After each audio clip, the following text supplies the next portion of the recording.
3. Okay, we're going to go live. Hey, we got this.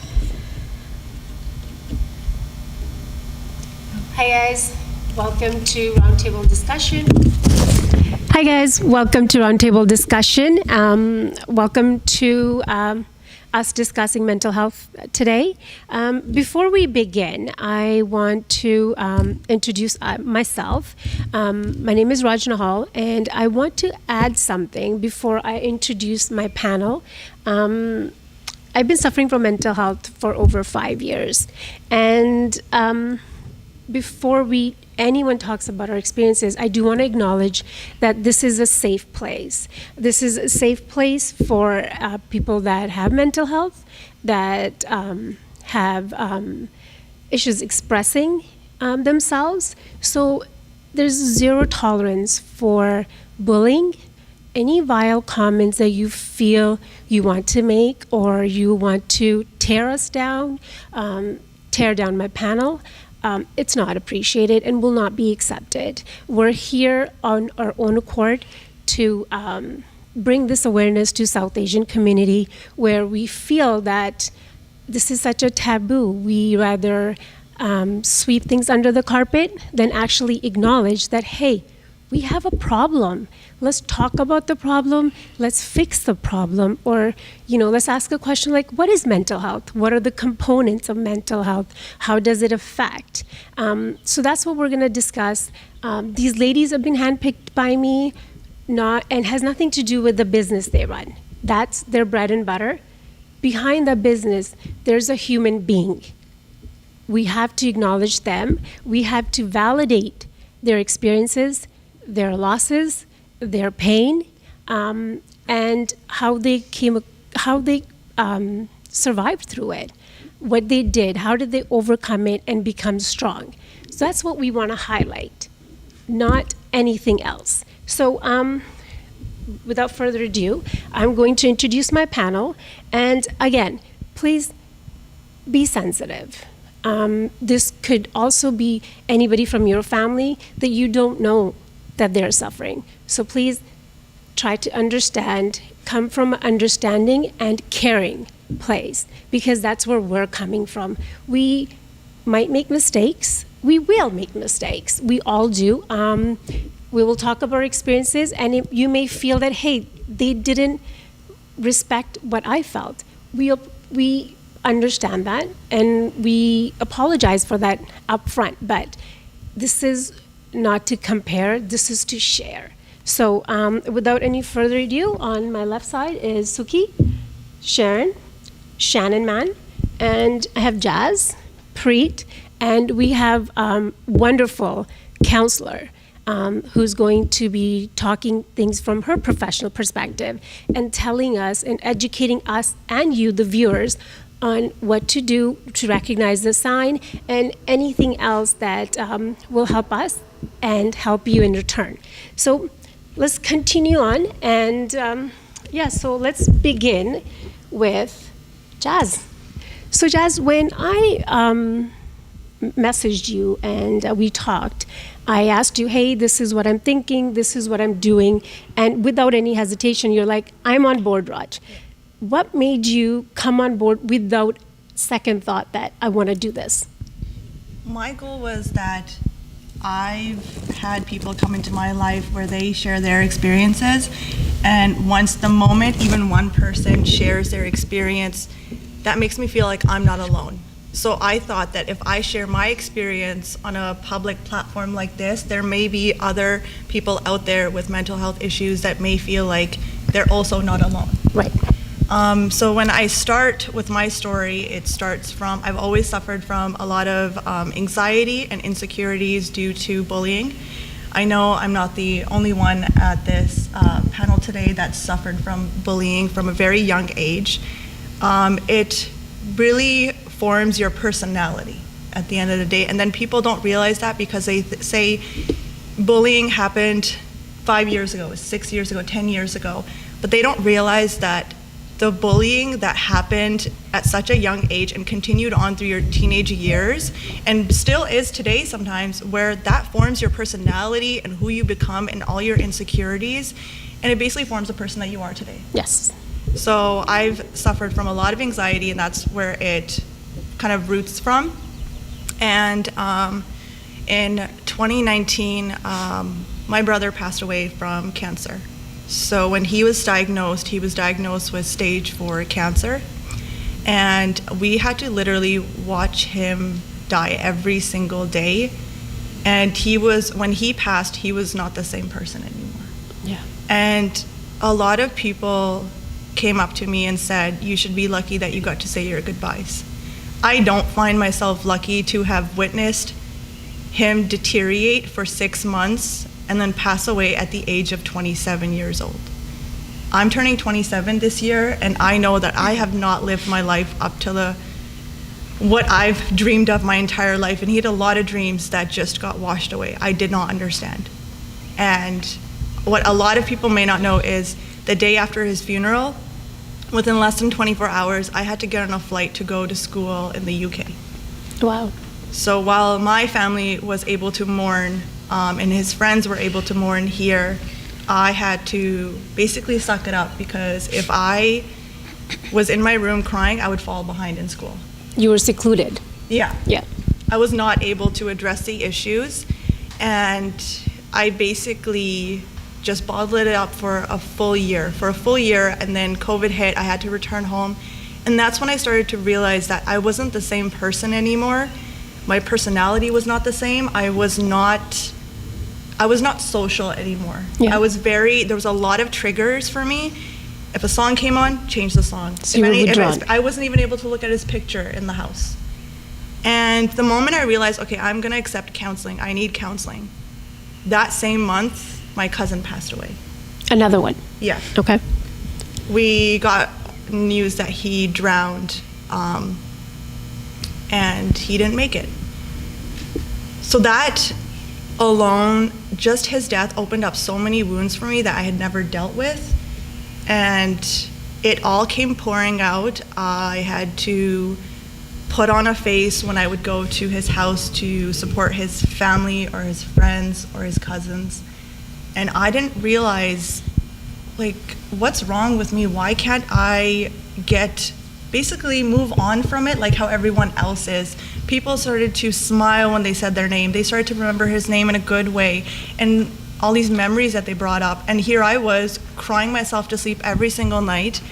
I stopped sleeping. I was from 5 hours to 2 hours, then I started pulling all-nighters. I came to a point where I was not sleeping 3 days in a row, and that affected my mental health so much to the point where on September 25th of last year, I got up on a ladder and I tried to hang myself.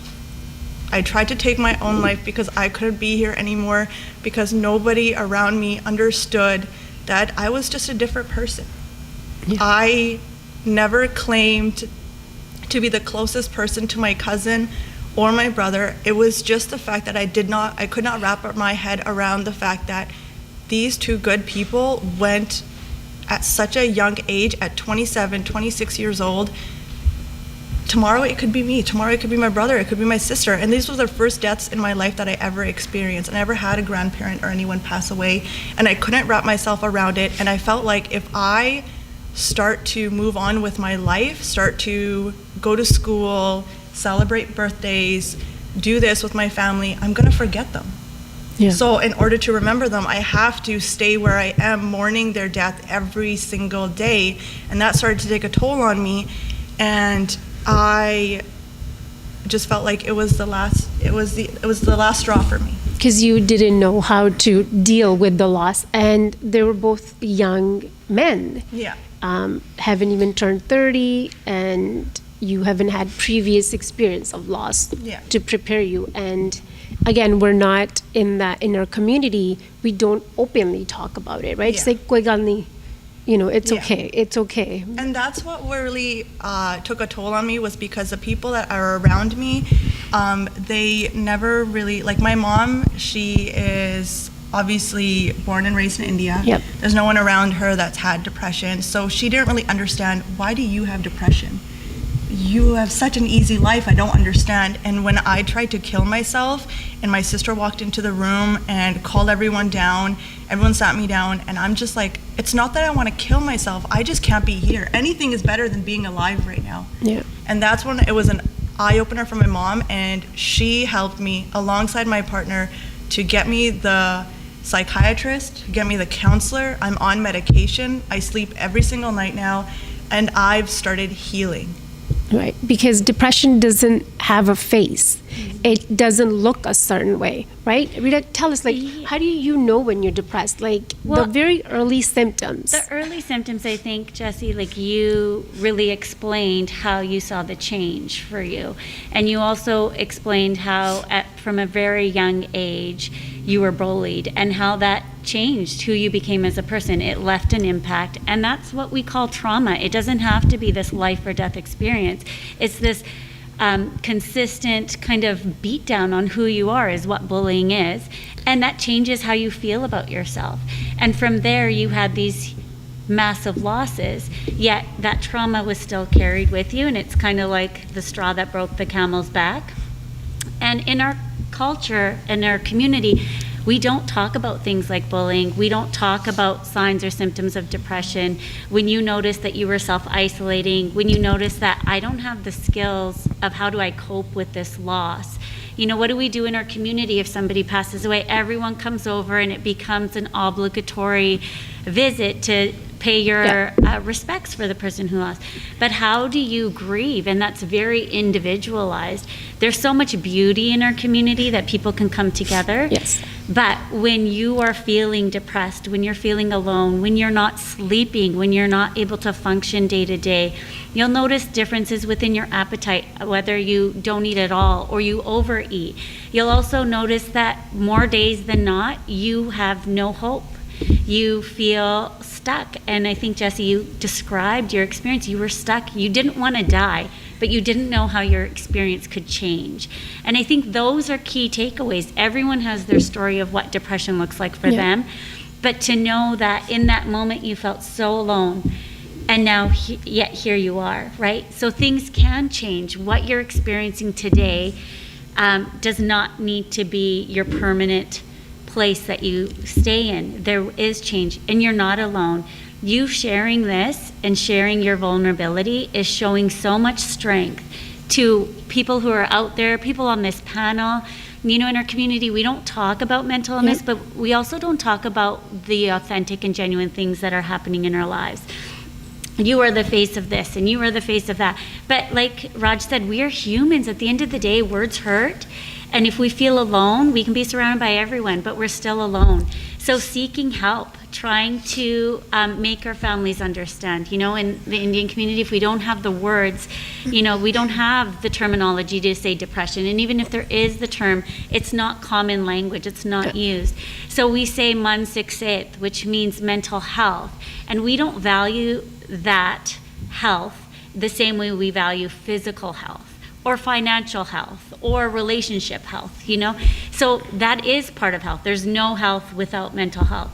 And I think, you know, you went through a lot, but I think your bravery shows just how far you've come. You've gained skills of how to cope. You've gained skills in owning your story, that is a part of you, yet you can move beyond that. Yeah, especially in our community, when people pass away, ਅਸੀਂ ਅਫਸੋਸ ਕਰਦੇ ਆ, ਸਾਰੇ ਆਉਂਦੇ ਆ, you know, ਰੋਂਦੇ ਆ, ਚਾਹ ਪੀਂਦੇ ਆ, and then ਫਿਰ ਚਲੇ ਜਾਂਦੇ ਆ. But nobody, ਕੋਈ ਦੱਸਦਾ ਨਹੀਂ ਕਿ, you know what, ਤੁਸੀਂ, if you're sad, do this, you know, go for a walk, go to the gym, you know, cut out things that you can be addicted to, alcohol, drugs, cut them out. So, you know, it's just like, and it's a compound of trauma after trauma. When it becomes so big, then we find ourselves in trouble, right? And I think we saw like basic needs were kind of falling off the wayside, so you weren't sleeping. So if you're going through something, any mental health, if your sleep isn't there and that's impacted, every other aspect of your life is going to be impacted. You weren't nourishing your body the same way that you probably were before. If you're not hydrated, you're not getting food to actually get you through the day, it just, again, kind of compounds. It becomes a snowball effect. And then just getting exercise, going outside. You said you stayed to yourself and you were in a new country, you had all these high expectations in terms of what were your requirements for school, so you're already in a place of vulnerability, and then you have these losses. And especially, I want to acknowledge mental health in Punjabi. I mean, if you say, it's damag di bamari, and those are the two things our community cannot have them together, bamari and damag, right? Jado damag kande, they think is pagal, and nobody wants in our community to have their son, their daughter, whoever jo koi bhi hove ki o pagala, but that's how they think, but they don't understand. So this is the another reason why I wanted to do this, was educate our parents that if we don't ਅਜੇ ਉਹਨਾਂ ਨੂੰ ਅਸੀਂ ਨਹੀਂ ਸਿਖਾਉਂਦੇ, ਉਹਨਾਂ ਨੂੰ ਆਪਣੇ parent ਨੂੰ ਅਸੀਂ ਨਹੀਂ educate ਕਰਦੇ, how are they going to learn? The discussion kind of stops there, right? And so the I change think, has to happen. yeah. We need to talk. I feel right? like people are ashamed of Yeah. mental health and embarrassed even. Yeah. Like they don't want to say I have this because of the embarrassment. That What is people kind of will say. What people will think, what people Yeah. will say. And Yeah. I can totally relate with Jazz. And also the signs you were talking about. I suffered depression last year and I lost a lot of weight, and a lot of people were like, you look so good, you look amazing, you lost so much weight, but people didn't realize that I was suffering. I wasn't eating, I wasn't sleeping. Because of that, I lost all that weight. So there are signs. People need to start recognizing the signs. I didn't recognize them. I didn't realize that I was going through depression at that time, but now looking back, I can totally tell, like I wasn't sleeping, I wasn't eating, completely stopped talking to family, friends, like isolated myself, and it's scary. And I think when we were talking in our group chats, I was saying the best thing you can do is just reach out to somebody and say, hey, how are you doing? Just something as easy as a text message, like how are you doing? Even call somebody. When you feel like somebody's kind of distanced themselves from you, just reach out, and that can even save a life. Absolutely. I remember when Sharon and I got together, and I opened up to you and I said, hey, this is, and I didn't even fully tell you what happened. I just gave you gist of it. And I brought the idea of, Sharon, I want to talk about it. I want to bring awareness. And you were on board. You're like, Raj, let's do this. I want to be part of it. Yes. So tell me, why did you feel so strongly about what I was saying? I mean, we're really good friends, so I know you related to my issues, but what made you say, hey, I want to be part of it? So the reason I really wanted to be a part of this is because I've been through a lot of trauma in my life, and along with that, like after having my kids, I also went through postpartum, and the postpartum came after my my youngest was born. However, prior to that, in December 2017, I actually went through. I was pregnant and I delivered a stillborn baby at 37 weeks. And I think that I have never, as a parent and as having a healthy child prior to that, you just don't think that's something that could happen to you. Yes. Right? You don't think, and you don't, and the thing is though, I just find stillbirth, it's such a taboo, not just in the South Asian community, but in general. Yeah. Mm-hmm. People don't talk about it, and I think it's important to talk about it. I think it's important to share your stories. And I think speaking about your children, you're honoring your children. And as a mother, being so far along in your pregnancy and losing your child prior to them even being born, it just takes such a toll on you mentally, and I understand, you don't realize how often it happens, yeah. but it does. After I lost my baby, I actually put it out there because that was my way of dealing with it. And I just thought maybe sharing it. And I'm so glad I did this because I had hundreds and hundreds of emails and messages from women, and and like one message really like stood out to me, and it was this this woman. She messaged me saying, I'm in my late 50s and I lost my son in my early 20s. And I'm thinking to myself, so it never goes away. That pain never goes away.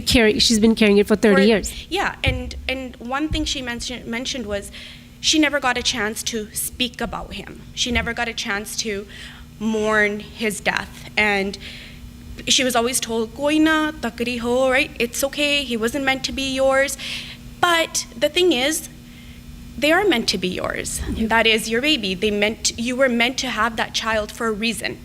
Right? So, and I just feel like sometimes, like I know I broke down of like, almost like shame and guilt, because I felt like, it was me, like it's my fault, but it's not. And I think that's important for women to understand. It's not your fault.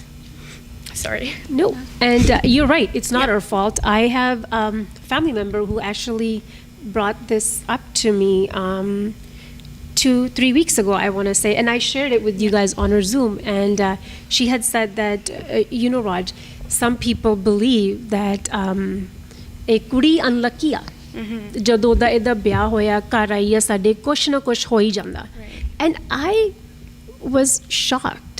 I was like, ਅਸੀਂ ਹਾਲੇ ਵੀ ਇੱਦਾਂ ਸੋਚਦੇ ਆ. Look at the times that we're in.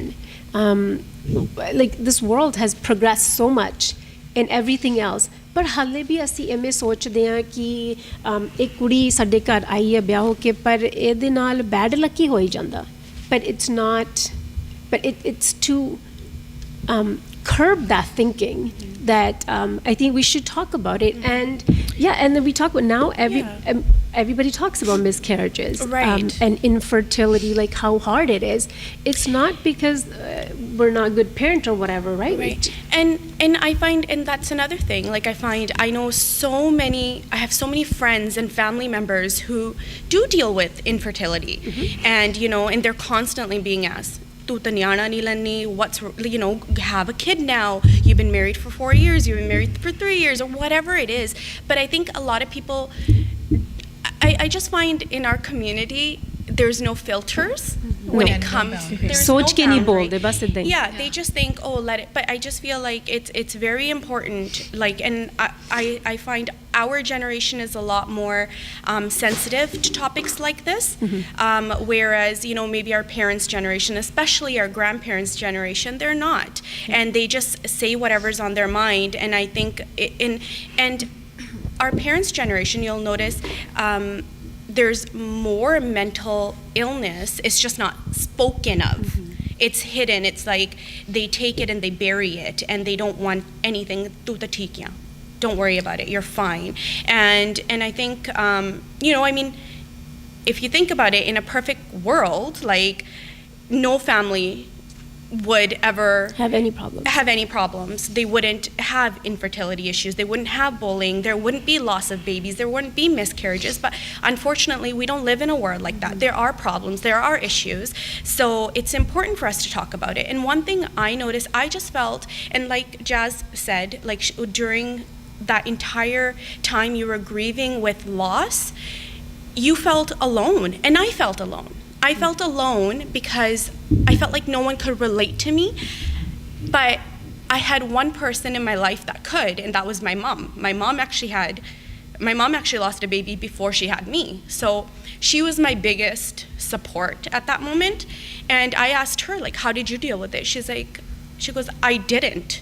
She's like, it was something that wasn't spoken of. I was told, forget it. Don't think about it, and that's it. She goes, and then that's when she was like, me and your dad, we went to the Gurdwara, and she goes, your dad prayed, whatever you took from me, give it back. And she goes, then you were born.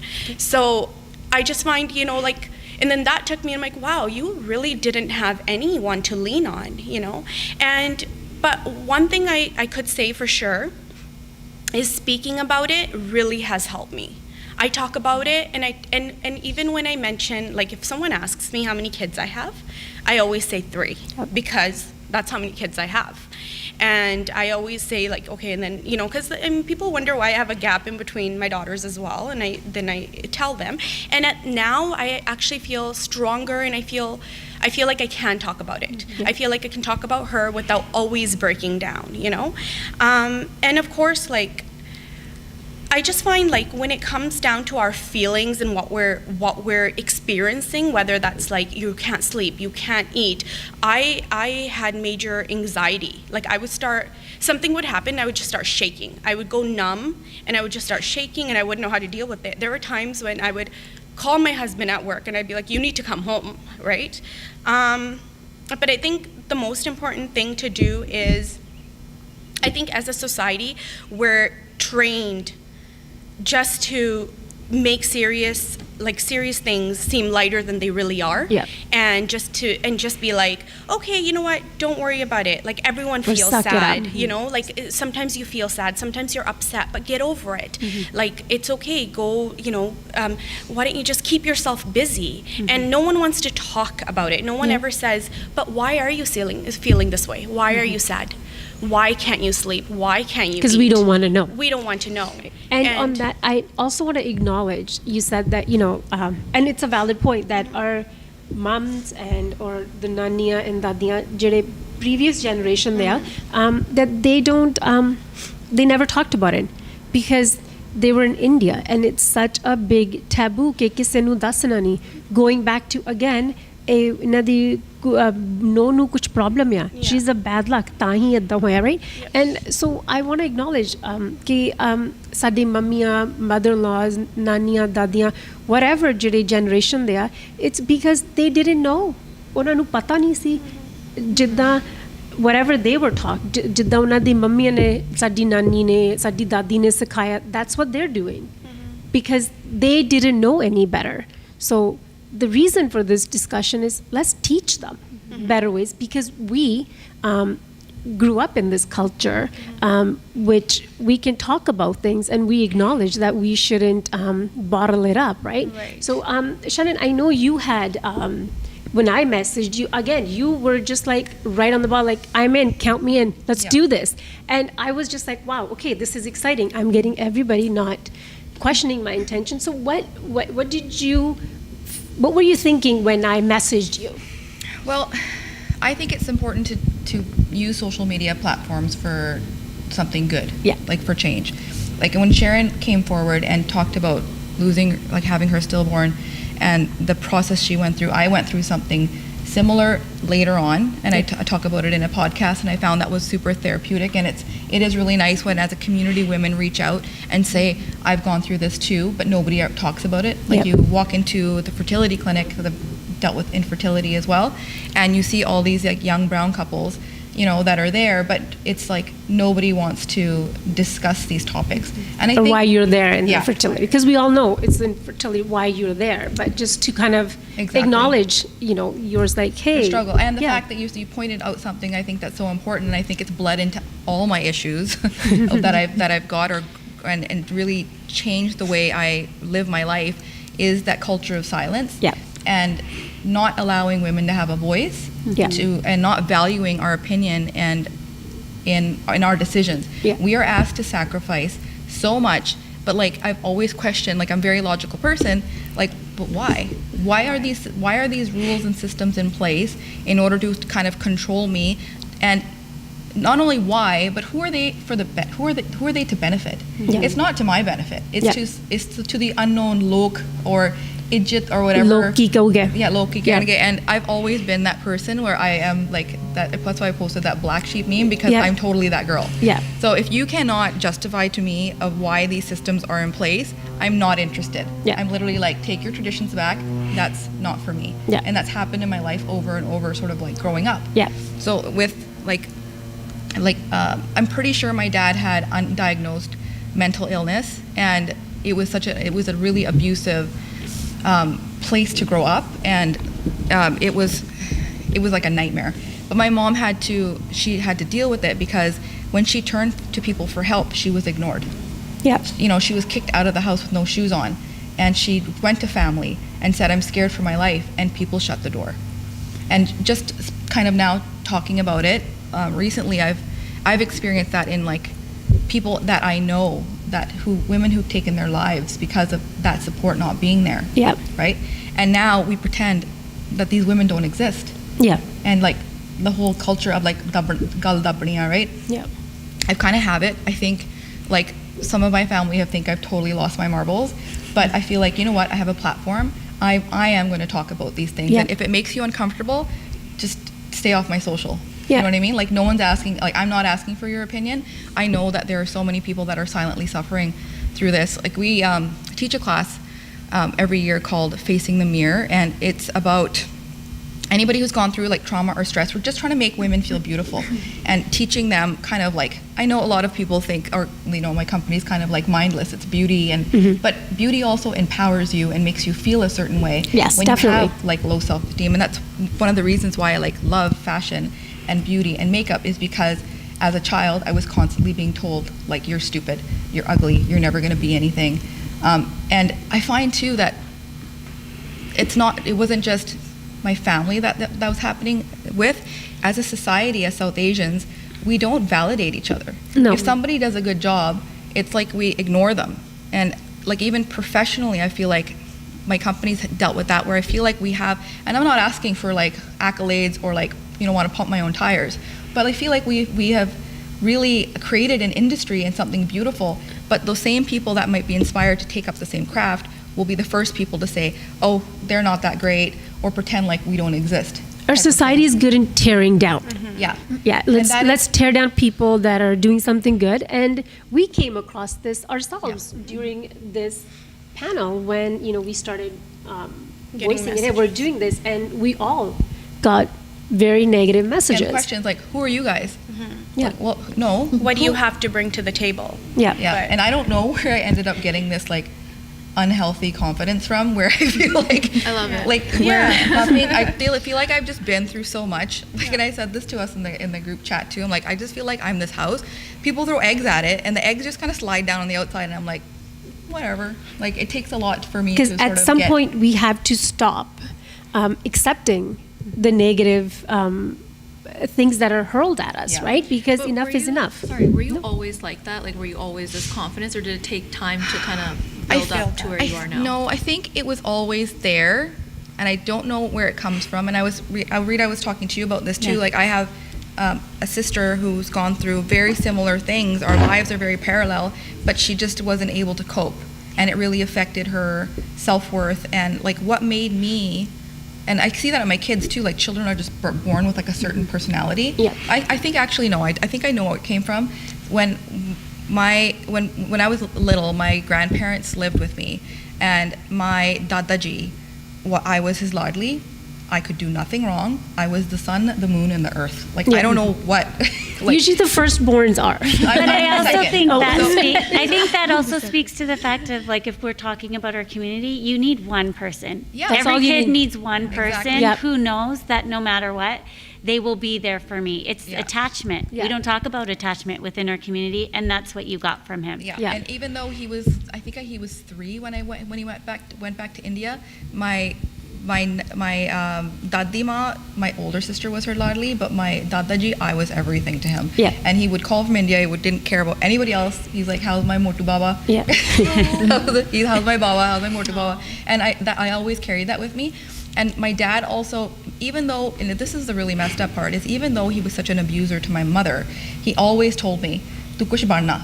Yeah. And he instilled in me that you are never going to be financially dependent on anyone. Yeah. Not a man, not your in-laws, anybody. That you can literally go out and make your own way in life. And he said it to me so many times. But at the same time, he also used the fact that, you know, controlled my mom and didn't let her have a job, financially controlled her, but he had a different set of rules for his daughter. Yeah. And it goes sad. back to the education that they were given, right? So Exactly. your dad saw it from his dad, Yes. the way he controlled his mom. So in return, he's doing the same thing, yet he's wanting something better for his children. Like Yeah. all parents do. You always want something better for your kids because you don't want your kids to go through what you're going through. And somewhere in his mind, he didn't want you to be treated No. like. But I wish he he, was. I wish he could, and that's the one thing that I feel like I don't understand why our community lacks that insight. How can someone, like, even like for the in-law situation, how can somebody have one rules for their daughter and another for their daughter-in-law? We need to come out of that, and I feel like there has to be and gender inequality makes me insane. That's huge. In our Yeah, that is huge, but it's huge, and I think again, we're going to be talking about all these things in our coming episodes where we're going to be talking about all of this. So, and I think it's time as a community that we really take a hard look on how we treat women with honest eyes, yes. with honest eyes, and there's this auntie culture, and everyone's like, beware of aunties. Yeah. And the women on women hate is so out of control. And competition. Where just kind of, I feel like as together, like we've come together and we're validating each other's experience, and we can really raise each other up. And I think as our community, we could stand to learn so much from other communities that support each other. Yeah. And I feel like women, we are the matriarchs. Love, family, relationships all nurture around us. Yeah. Right. Absolutely. But at the same time, we are always told to like not say anything, don't make a fuss about it, don't talk about it, and it's I think it's awful. And by talking about it, hopefully that will instigate changes in our community. Yes, we definitely need a change in our community. Suki, so did you want? Sorry, I know you didn't get a chance, but did you want it to add on to what you were saying about bullying before? Yeah, so emotional. Take your time.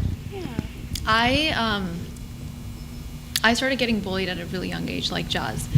And I can totally relate with what you were saying, how it totally changes your personality. The person that I was before and the person that I am now, even though I'm in such a good place now, it still like takes me back to how I was in that You don't moment. forget the dark place.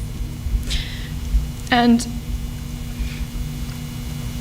the reason why I'm here today is to just let people know that it's okay to struggle. You're not alone. And you can always take yourself out of a dark place. A lot of people don't know this, but I also tried to take my life many times because of it. And I just didn't think there was a way out of it. And I was in such a dark place, but there's... So how did you get yourself in? And I know I've said it to you time and time before, Suki, you're in such a good place. You've come out stronger, and the perseverance. How did you, at what point did you say, you know what, enough. I am not going to tolerate this bully from people that don't know me, that don't know anything about me, and that's enough. So when did you take that and make it into a huge positive motivation for you? I've always been a really confident person, and I feel like maybe that intimidated people, and they tried to kind of put me down for that. And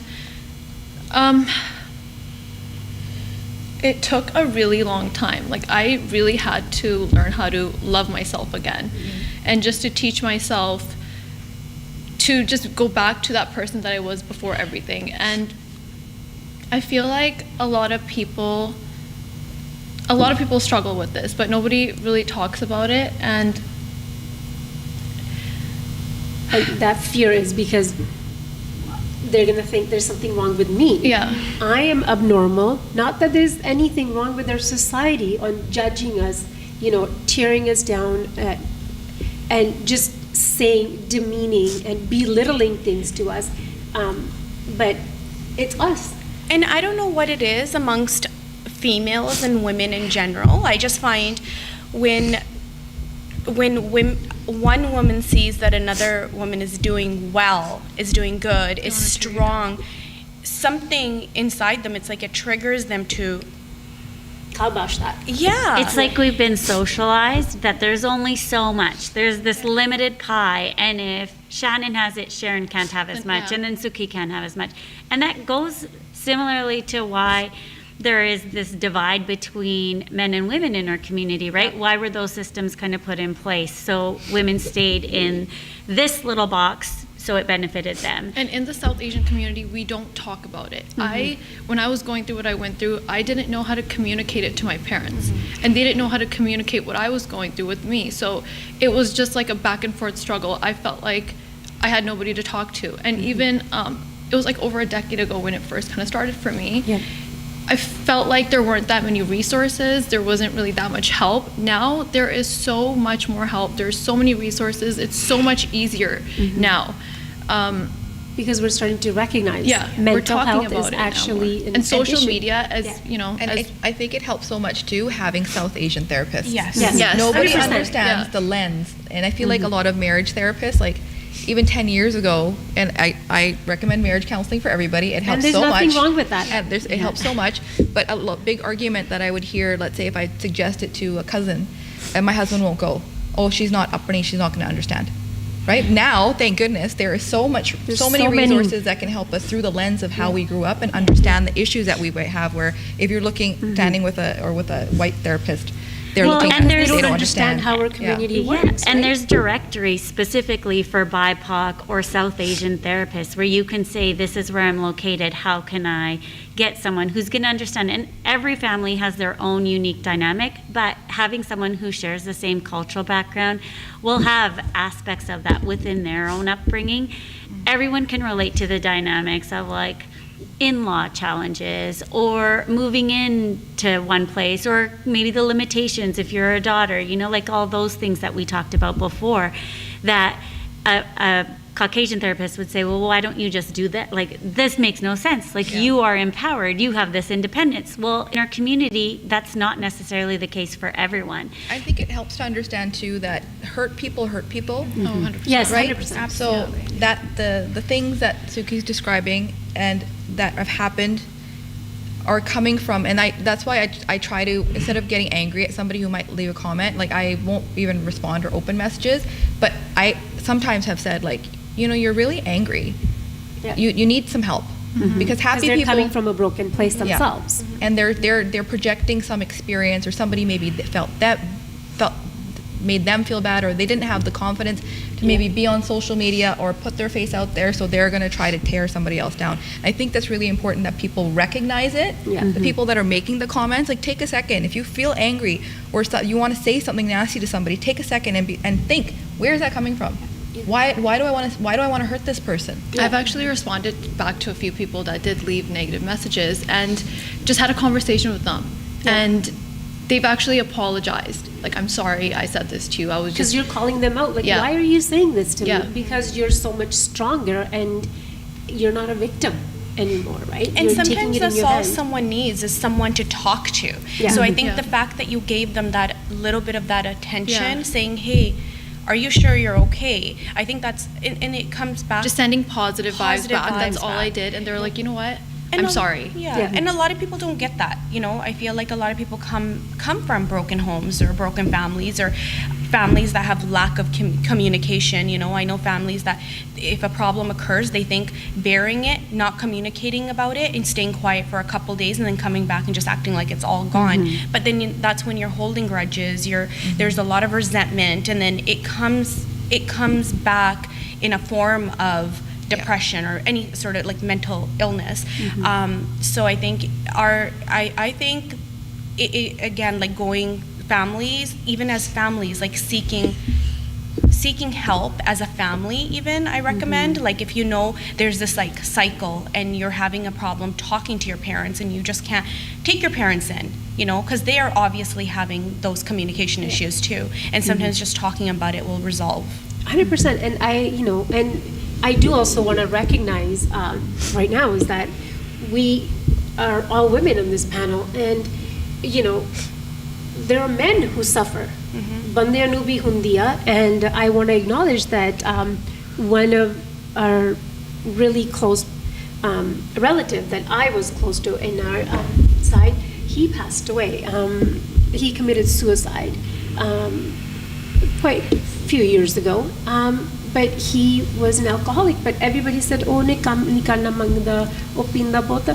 But he was sad, and our society doesn't recognize that because our parents ਉਹ ਇਦਾਂ ਸੋਚਦੇ ਨਹੀਂ ਕਿ ਨਹੀਂ ਇਹ ਕੀ ਗੱਲ ਆ lazy ਆ ਬਸ ਕੰਮ ਨਹੀਂ ਕਰਨਾ ਮੰਗਦਾ ਔਰ same thing to go bus TV ਦੇਖਣਾ ਮੰਗਦੀ ਔਰ ਆ ਕਰਨਾ ਮੰਗਦੀ but nobody actually says hey are you okay like I know my mother-in-law laughs at me sometimes she'll be watching TV and really into it I'm like ਕੀ ਹੋਇਆ and she'll start laughing she's like ਕੁਛ ਨਹੀਂ ਮੈਂ ਤਾਂ TV ਦੇਖਦੀ ਹਾਂ because when you see that expression on the face ask someone what's wrong if you see somebody that you think hey there might be something I don't know I don't know how to approach this person mainu jaandi nahi I don't have the comfort level with them should we do that And I how think should we too, when approach you're that? saying approaching that, a lot of times when people are talking about it, they're told by their extended family, like, hey, I don't want you talking to this person. Don't get involved. Don't get involved. That has to stop. I think that's so toxic. Yeah. By not getting involved, people are losing their lives. Yes.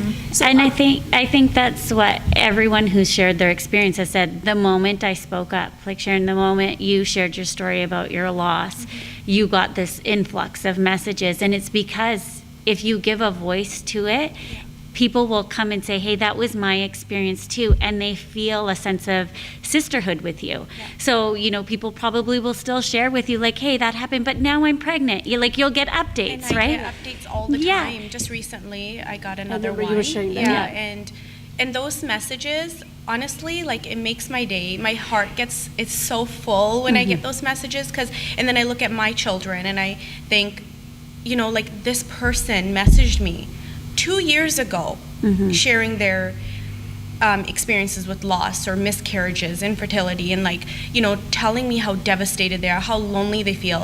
And here they are 2 years later, blessed with the baby, and and they're a family now. So, and yeah, I think it's so important to and the speak. normal reaction is let's be happy Let's for be them. happy. Everybody deserves to have a full family, and let's not demean them and let's not make it about anything else or about how your insecurity and you're projecting it on a woman who's already grieving. And I think also just being happy for a human being in general. Like it could be anything, if someone's opening up their brand new business, be happy for them, support them.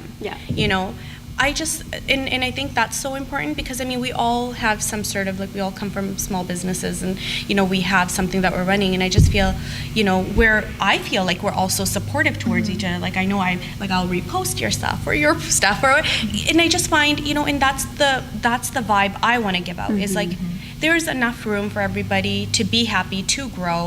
And I think that's another thing that our community really lacks is that if someone's doing well, if someone's doing good, or if someone's children are doing good, people are very fast at, from a personal experience, my siblings, we all grew up playing sports or whatever, and my mom was a stay-at-home mom, and she did so much for us.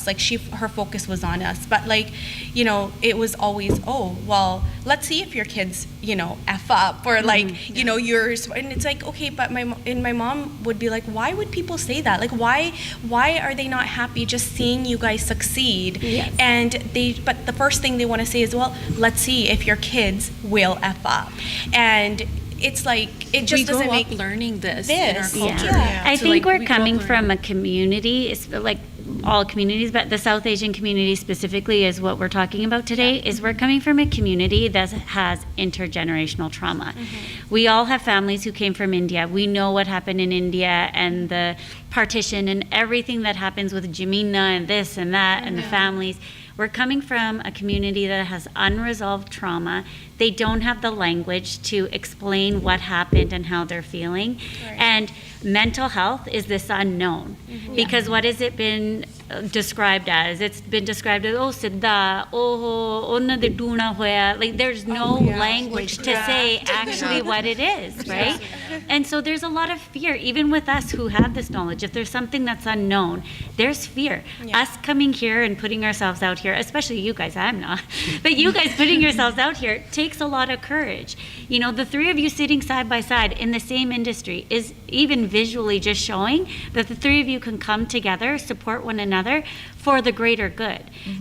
To say we can be there for one another. There's Let's room for shift everybody. Yeah. Let's I think shift you're our saying, like, lens. the scarcity mindset. Yeah, it is that maybe in scarcity India, mindset. You know, there wasn't enough kids, there wasn't There was enough nothing, land. and then there you wasn't come enough, to They're all another fighting for country, it. and Yeah. there's that scarcity. You're in a new country. You probably don't know the language. You have minimum wage jobs.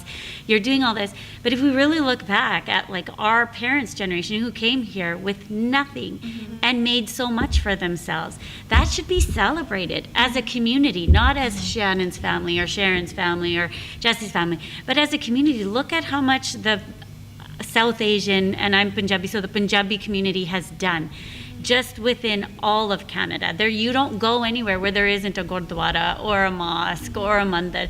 They come together, but let's unite. Let's not pretend to have this superficial, like, oh great, you did this, but genuinely and authentically do that. And the only way we can do that is to really find self-worth in ourselves. Accept yourself. Accept yourself, not because of what you have, but because of who you are. So as parents, we need to instill that in our kids.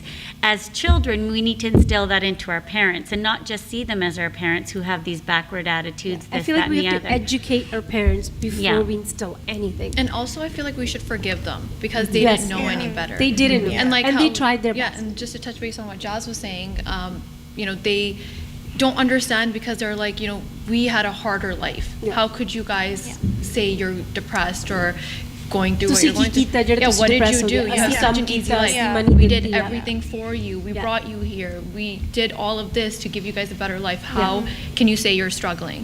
They just they can't relate. It's two different generations. And I want to acknowledge that, Suki, that you said, because we're going to be focusing on that later on coming months, is that you did everything for ਤੁਸੀਂ ਆਪਣੇ ਨਿਆਣੇ ਲਈ ਕੰਮ ਕੀਤਾ 2 ਸ਼ਿਫਟਾਂ ਕੀਤੀਆਂ 3 ਕੀਤਾ you didn't get to sleep. I think that's where the problem was. ਤੁਸੀਂ ਕੰਮ ਕਰਦੇ ਰਹੇ and neglected your children. But I also feel Emotional- they it's feel like emotional resentment, neglect. right? I think it's not even just neglected your children, you neglected yourselves because you're And not they paying expect us to neglect ourselves. ourselves. It's like, like, and my dad's like this. He'll be like, ਤੁਸੀਂ ਤੀਜੇ ਦਿਨ vacation ਤੇ ਚਲ ਜਾਂਦੇ, right? Like, you save your money. You have to save your money.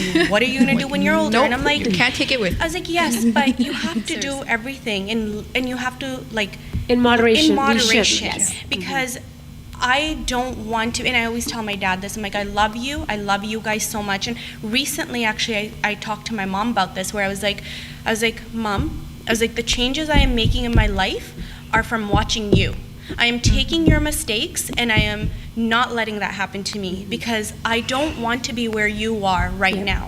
I don't want to be mentally, physically this messed up, and I hope you find peace with whatever it is in your past, because I know, like, she could be my mom's a very strong woman, and I feel like if she wasn't, I don't think I would be either.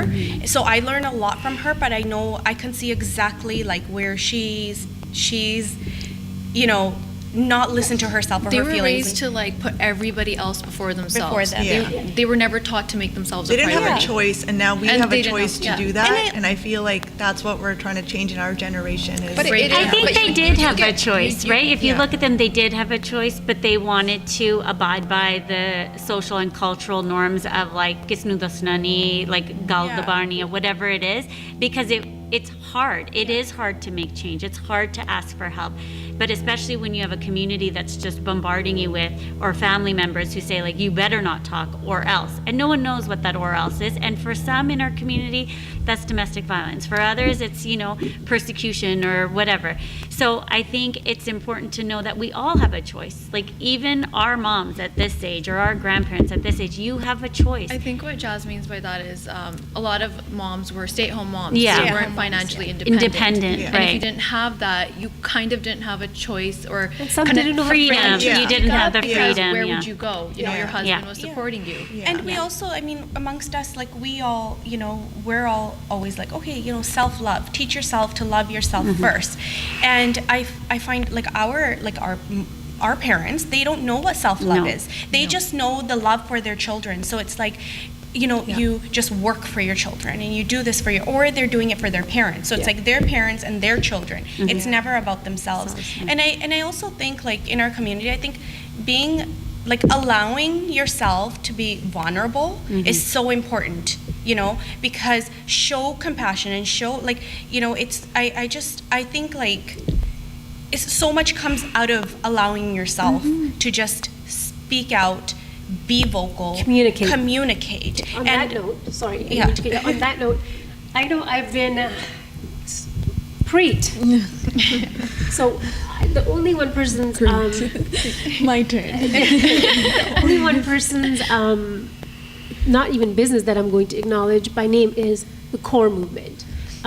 ਤੁਸੀਂ ਸੁਣਿਆ ਹੋਣਾ in Canada, in India, in England, UK, ਸਾਰੀ ਦੁਨੀਆ ਉੱਪਰ preet help ਕਰ ਦਿਆ.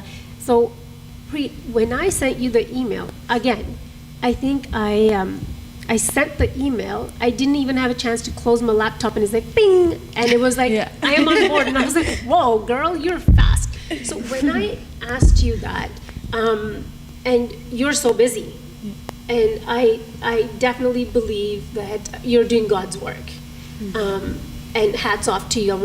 I wanna say that before we go any further, is that the work you do is amazing, and thank you for helping people all around the world. Collecting money, you're helping them, and You're inspiring so many people. Absolutely. So we're talking about mental health, and ਜਿਹੜਾ ਕੰਮ ਤੁਸੀਂ ਕਰਦੇ ਆ, ਤੁਸੀਂ voluntarily ਕਰਦੇ ਆ, has a lot of leaves residue behind personally for you. Tell me, how do you do it? Like, tell us, like, how do you, I know I may be the one and us, and there are other people that want to know, how do you go from those stories that come to you? How do you self-care? How do you take care of your mental health? Like, how has it affected you? Okay, so when you did message me, I don't say no to anyone, even if it's like,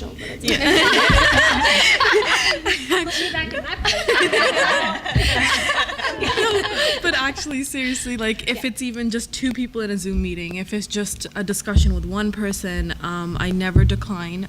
I feel like any way to spread awareness is the way to do it, like connecting with whoever it is. I don't care what background you're from, what you do, as long as we're talking. Yes. And the main thing is just talking. Yeah. Like I said in the group chat, I was like, I'm not going to share my story. But now that since you guys are sharing, I'll come forward a bit about mine. I'll talk about one part of it, which was when I started the platform. So I had a huge mental breakdown.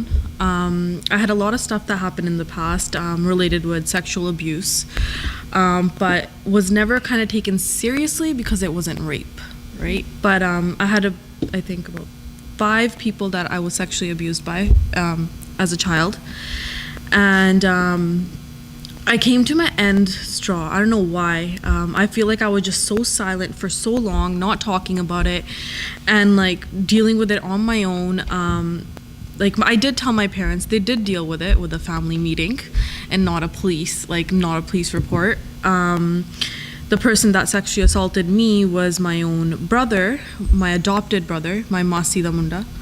So, and he lived with us. So when I was born, he was already in our family, so he was my brother.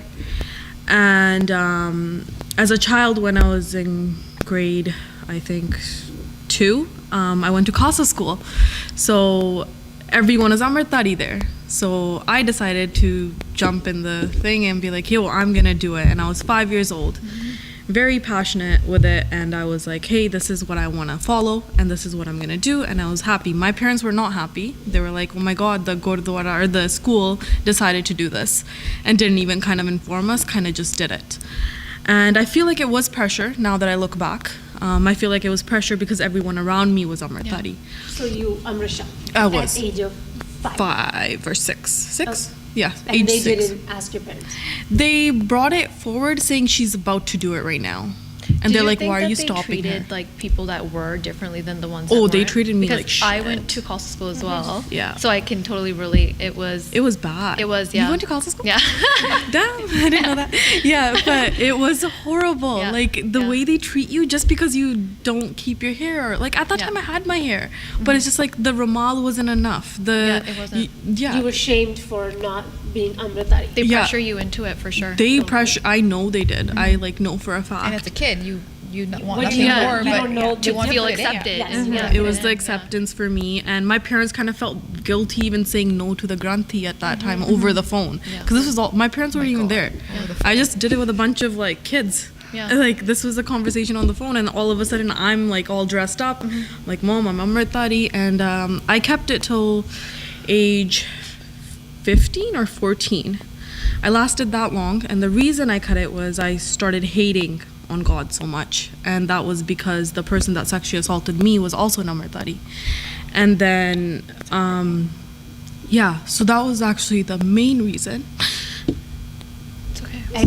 And they, I mean, you're you so know, brave to you're even so strong, speak and about it this. happened when you were so young, and now you're doing so good. You're helping So many What- people. I'm not supposed to cry, I'm the core movement. But I think that no, shows that's you you're not- human, and it's your compassion that's driving you to do You this. took your pain and you turned it into something so and amazing. what happened to you happens so frequently, And I think which it's you so probably know stigma. more than me, but it happens so frequently, and you have these family meetings, and even speaking of like getting your Amritari, you wanted that sense of belonging. Yeah, it And was. it's so satisfying to read the posts on your page, coming from I had experience like that where you tell your parents this is happening to me, and then there's so many stories that you post where the families literally don't talk about it, and now you're bringing light to you're validating that person's experience, and you're getting. I don't want to say you're getting justice for them. Yeah, And because it- I didn't get it myself, so I was like, And it- hey, getting now justice it's for the ones that can't. yeah. They're not. They don't brave have a to. voice. Yeah. And that it's don't so have it. You're beautiful. being a voice. It's Yeah. honestly, it's so Yeah. inspiring. And I don't blame my parents. My parents at that time, he was actually found on top of me when I was like 6, I think. He was found on top of me. I remember the color of the bed sheets. I remember him on top. I remember me being very tiny, but I was lucky that nothing bad that much happened. I was lucky in that sense. He was like half naked, and my parents walked in, grabbed him, pretty much beat him up, called my mama, did this whole family meeting. He was actually sent to India within that month. My parents was like go back, right? But because of adoption, and he's adopted, and he was under the age of 18, he had to come back after a certain amount, because then the government and the issues of paperwork. So, but my parents didn't think, which this is something that I resent like them for, and that's that why didn't they think of giving him to my mama? Why did he have to come in the same household after all of that has happened? And as a child, like, I didn't know all of that, right? Like, I ignored it. But when I turned 14, 15, 16, when it all started surfacing, and I had dealt with more sexual abuse, because I don't really have brothers, I have cousins, I have family friends. They're not real blood at the end of the day. So I guess that was a disadvantage for me, and that was the reason. One of my guy cousins, I'm not even gonna say he's my cousin, did this to me as well, and his was like, you're not even blood. So, but I'm tying rakris on you, I'm doing all of this on you, but apparently I'm not blood. So, and that has been an issue in my family where like, hey, we're not related to the families, but we're there because we've known them for so long. So that happened, and then growing up, just very quiet, not like talking to anybody about what I've experienced, and then all of a sudden, one day, randomly, everything just blew up for me. I decided to report the first person that sexually assaulted me ever, and obviously it wasn't gonna go anywhere because it's he said, she said, there's no proof. But my thing was I just wanted to go in and make the report. And the police officer, the way it was dealt with it was so messed up. Like the comfort wasn't there. Oh, just call this number after you've dealt with it. This is probably not gonna go anywhere, but thank you for coming forward. So we did a whole 3-hour recording in the police station, but it's not gonna go anywhere. So then I'm just like, you know what, this is just messed up. And then I'm like, I'm not healing. Till now, like I've never seen a counselor for my issues or whatever I've been through. I do not know why. I'm still healing. The reason I started the platform was to start healing myself. So I was like, oh, maybe I'll just start connecting with people.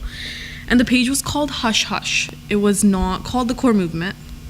And the night that I made it, I'll explain my mental breakdown. I was sitting there with my dog, and it's 2 a.m. And I'm just like, I'm gonna open this platform. I was like, hush, hush. Didn't tell anybody about it, didn't want it connected to anyone. So I was anonymous on that page for about 6 months. So nobody knew I was running it. They just knew there was a girl behind it. And what happened was my dog's sitting there and I'm crying. I'm bawling my eyes out. Just crying. My dog's licking me. And all of a sudden, like, I'm just like, you know what? Like, I need to do this. I started praying, like, just like talking to God somehow. I'm just like talking. And all of a sudden, like, for some reason, like, I was like, oh, I'm gonna say some random names, like, of like, what else should I name it? I don't want to name it Hush Hush. I don't want everyone to be quiet. Like, I want it to be like a movement. And then movement came into my face. My dog started like barking all of a sudden. I'm like, oh yeah, like I'm a core. So, oh, core movement. Like, you know, women movement. I don't know what I was thinking. And then she started barking so much. I feel like that was a sign for me. And then I just changed it. And then the next morning I woke up and there was a few followers, like 10, 11 followers. All of those 11 followers started messaging me their stories. And I'm like, okay, this was not what I was expecting. But I was just expecting like, oh, like, hey, it happens, we should talk about it type of a deal. Not people actually going in details with their stories. So then I made a Gmail account. And then I'm like, okay, you guys can forward your stories here and we can talk and we can connect with each other.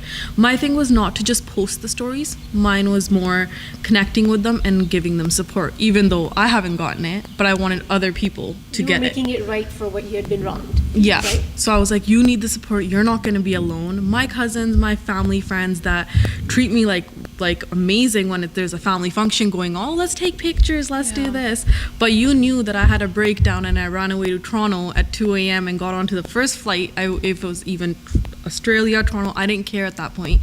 I just left home.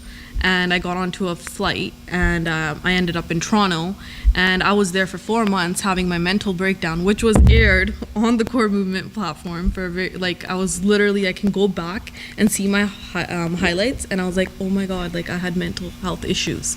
Like you could see right through that, right? But before I went to Toronto, what happened was I was sitting at home and I'm having this breakdown and I just asked God, like I was like, if you make this movement big for me, and this time I only had 11 followers, if you make this movement big for me, I will do anything to like help as many people as I can, and I will give you anything in return. And me, the dramatic person I am, my dog's right there, right? I'm like, you can take my dog away from me, okay? You're allowed to take my dog away, and I won't say a word. And the way I was just talking, and I don't know, like it was just so like, I felt like I was so connected to another energy, and I don't believe this stuff. So for me, I was just like, okay, I'm connected to someone, I'm talking to someone. And my dog, you guys are not gonna believe it. I still have the marks and I still have the pictures. My dog fell, and she's perfectly fine, but she fell. And for 30 seconds, she wasn't breathing. Like she was like this and gone. And me, my dog is my life. She's the one that got me through everything, right? I was like, okay, God, you wanted the dog, you got the dog. Now you're gonna make my movement big. I would never, like now that I think back, why did I do that? I just left the dog there. And I have pictures, like I have proof, you guys. Yeah. I know a lot of people aren't gonna believe this. But it's your story. Yeah, and that's what happened. And then she was up after like 30, 60 seconds. And right after that, I was like, okay, I'm just gonna go to the Gurdwara. Like, I don't go. I never went. And I was like, okay, today I'm just gonna go. The energy I had there, I don't know how to explain it, but I do always put a quote on my page that says, like, when I kneeled down in front of you, you stood up for me, and when you stood up for me, I realized nobody can stand against me. When I was there, either it was like a presence that I felt, the energy around me, I don't know how to explain it. I was like, all of a sudden, like, all the strength just appeared. Like, I just started thinking, like, okay, Gmail, volunteers, this, we're gonna make this big. Right when I got home, I think literally 45 minutes later, a bunch of people started sharing my platform, and I only had 11 followers, so it was weird how, like, one big person shared it, and it was Janinath, so he shared it. Shout out to Shani.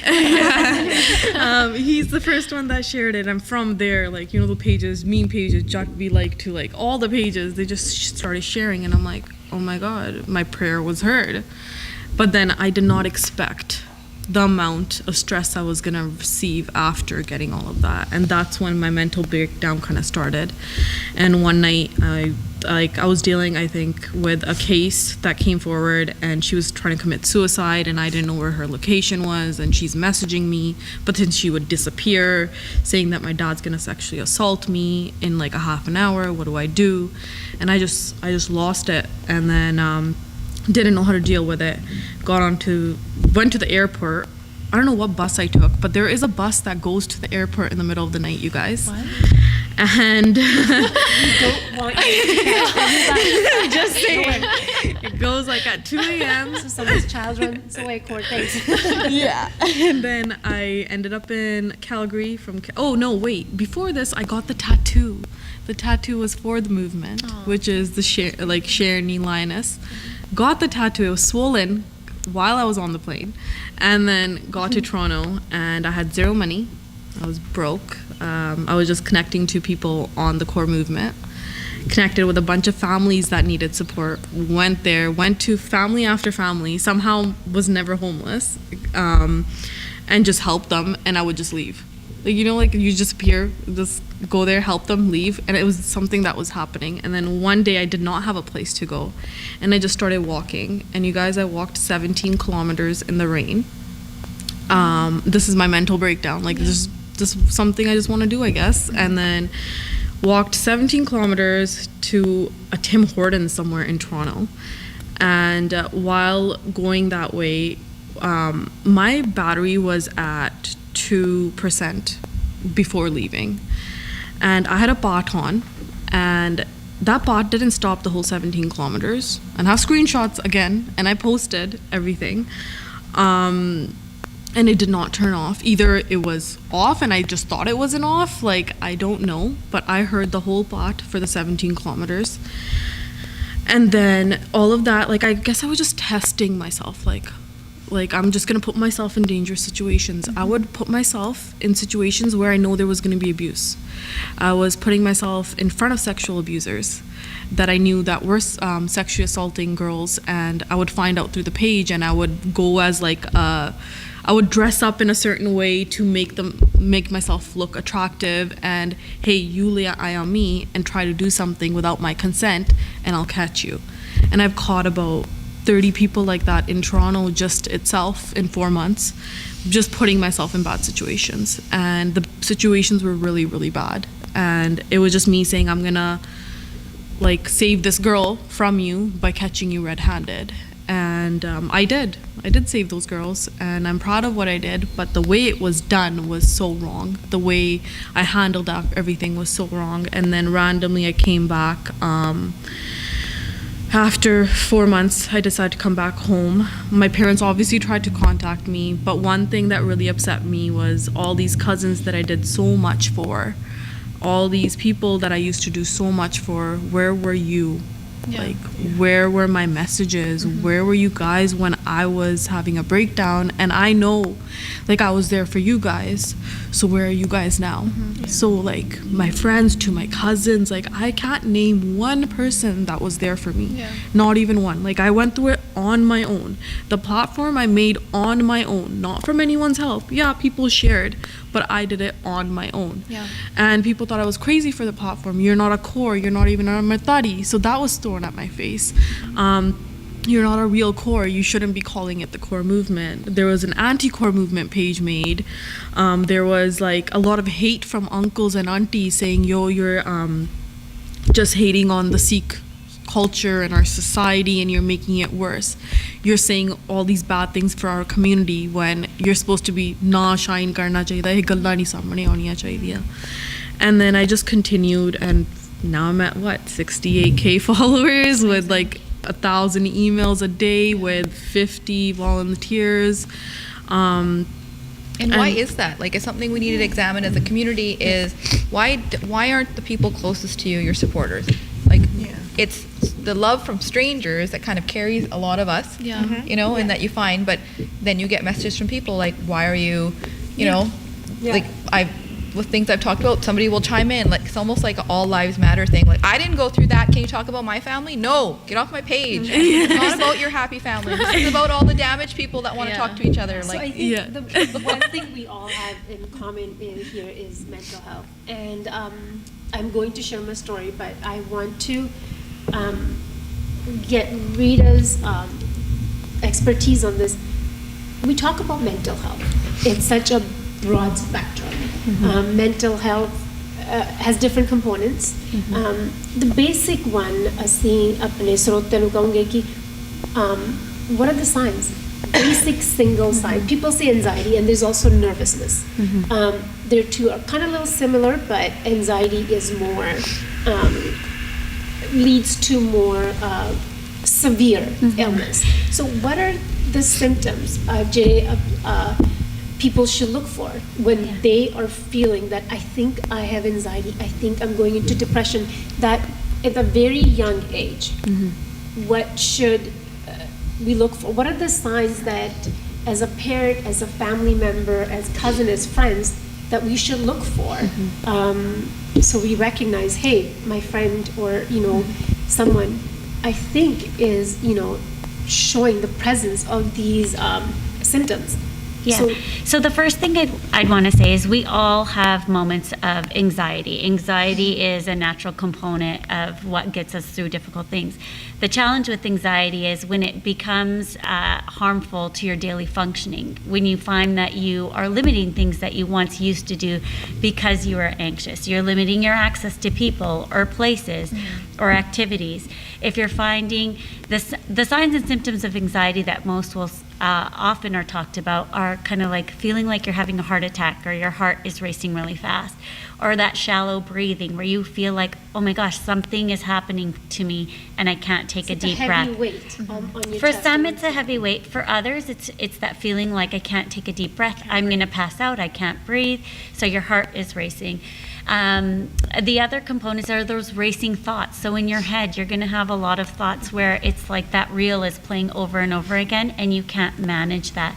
So for some people, you can function really well during the day or when you're really busy. But then at nighttime, when you lay your head on the bed, that's when the thoughts, the racing thoughts come in, when it's hard to take a deep breath, when you can't sleep because of your anxiety and you don't know how to manage that anxiety. When we look at depression, you are feeling depressed more days than not. And depression is a mood disorder, so it's going to impact your mood. You're going to have feelings of sadness, tearfulness, emptiness, and hopelessness. And that is nearly every single day. You also don't do the things that you once used to do. So things like people who are no longer showing up for work or no longer showing up for social events where they used to. They're not responding to text messages. They're isolating themselves either within their home or if they're in a multi-generational home in their bedroom. Like for young teenagers, we'll see them isolated in their room a lot. Not coming out for meals or overeating. We'll also see not just younger generations, but a lot of substance abuse because there aren't those coping mechanisms, and that's one way that they try to figure out how to manage that. Those are kind of the basic symptoms that we'll see.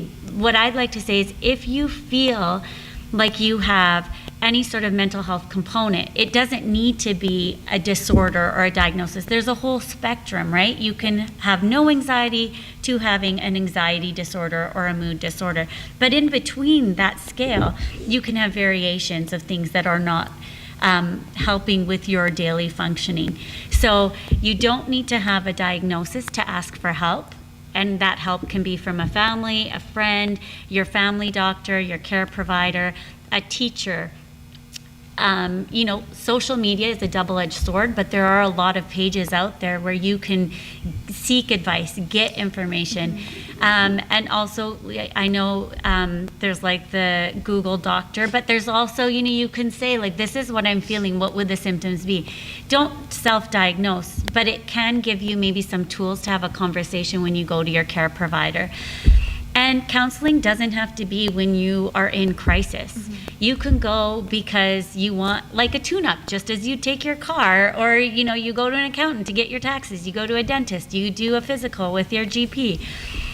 Counseling can be a process where you want to say, hey, I went through all of this, I'm still functioning well, but there's these pieces. And what I like to say to a lot of people is, people who are functioning really well with a mental health issue, they can kind of rationalize and make logic out of their experience, but it's that feeling component. It's that felt sense where you don't feel good enough, where you feel like you can't be your true self. You feel like you can't be vulnerable.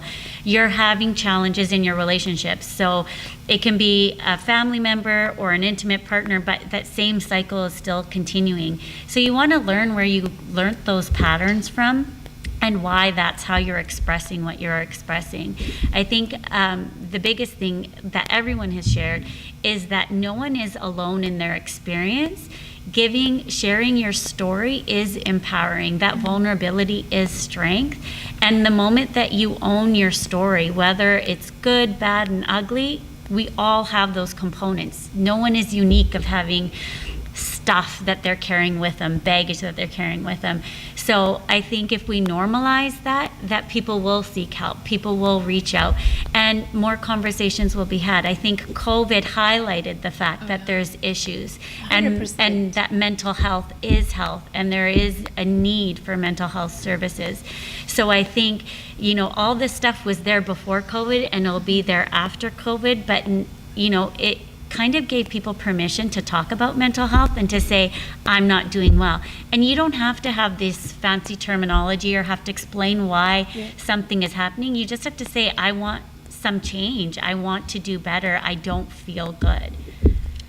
Yeah, definitely. And I think seeing your GP would be the first step.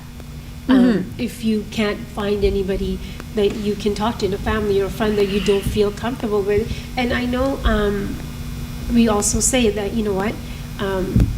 there's some things when somebody has mental illness or whichever in the broad spectrum that they fall in, that you shouldn't just be like, there is the jaya.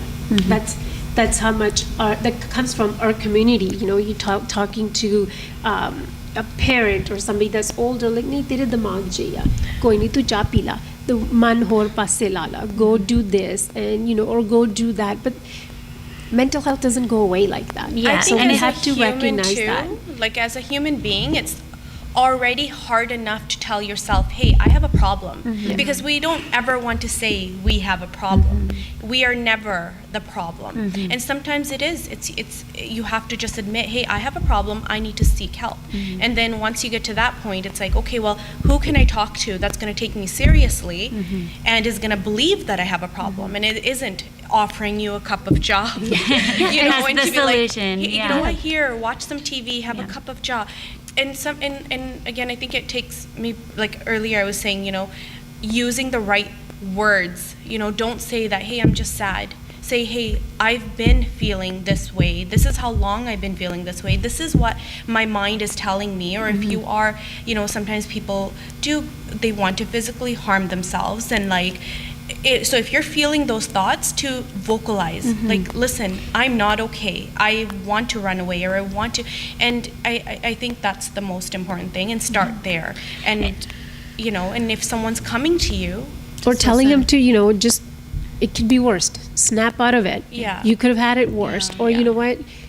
think this it's- too shall pass, or this Yeah. is God's plan. Yeah. God's plan was never for his children to have a mental breakdown. Yeah. Well, and know I what I mean? think mental health is seen as a sign of weakness, Yeah. and it isn't a barometer of strength. Mental health, if someone has a mental illness, it's as if they had diabetes or cancer. That wasn't because they weren't strong enough to get through it.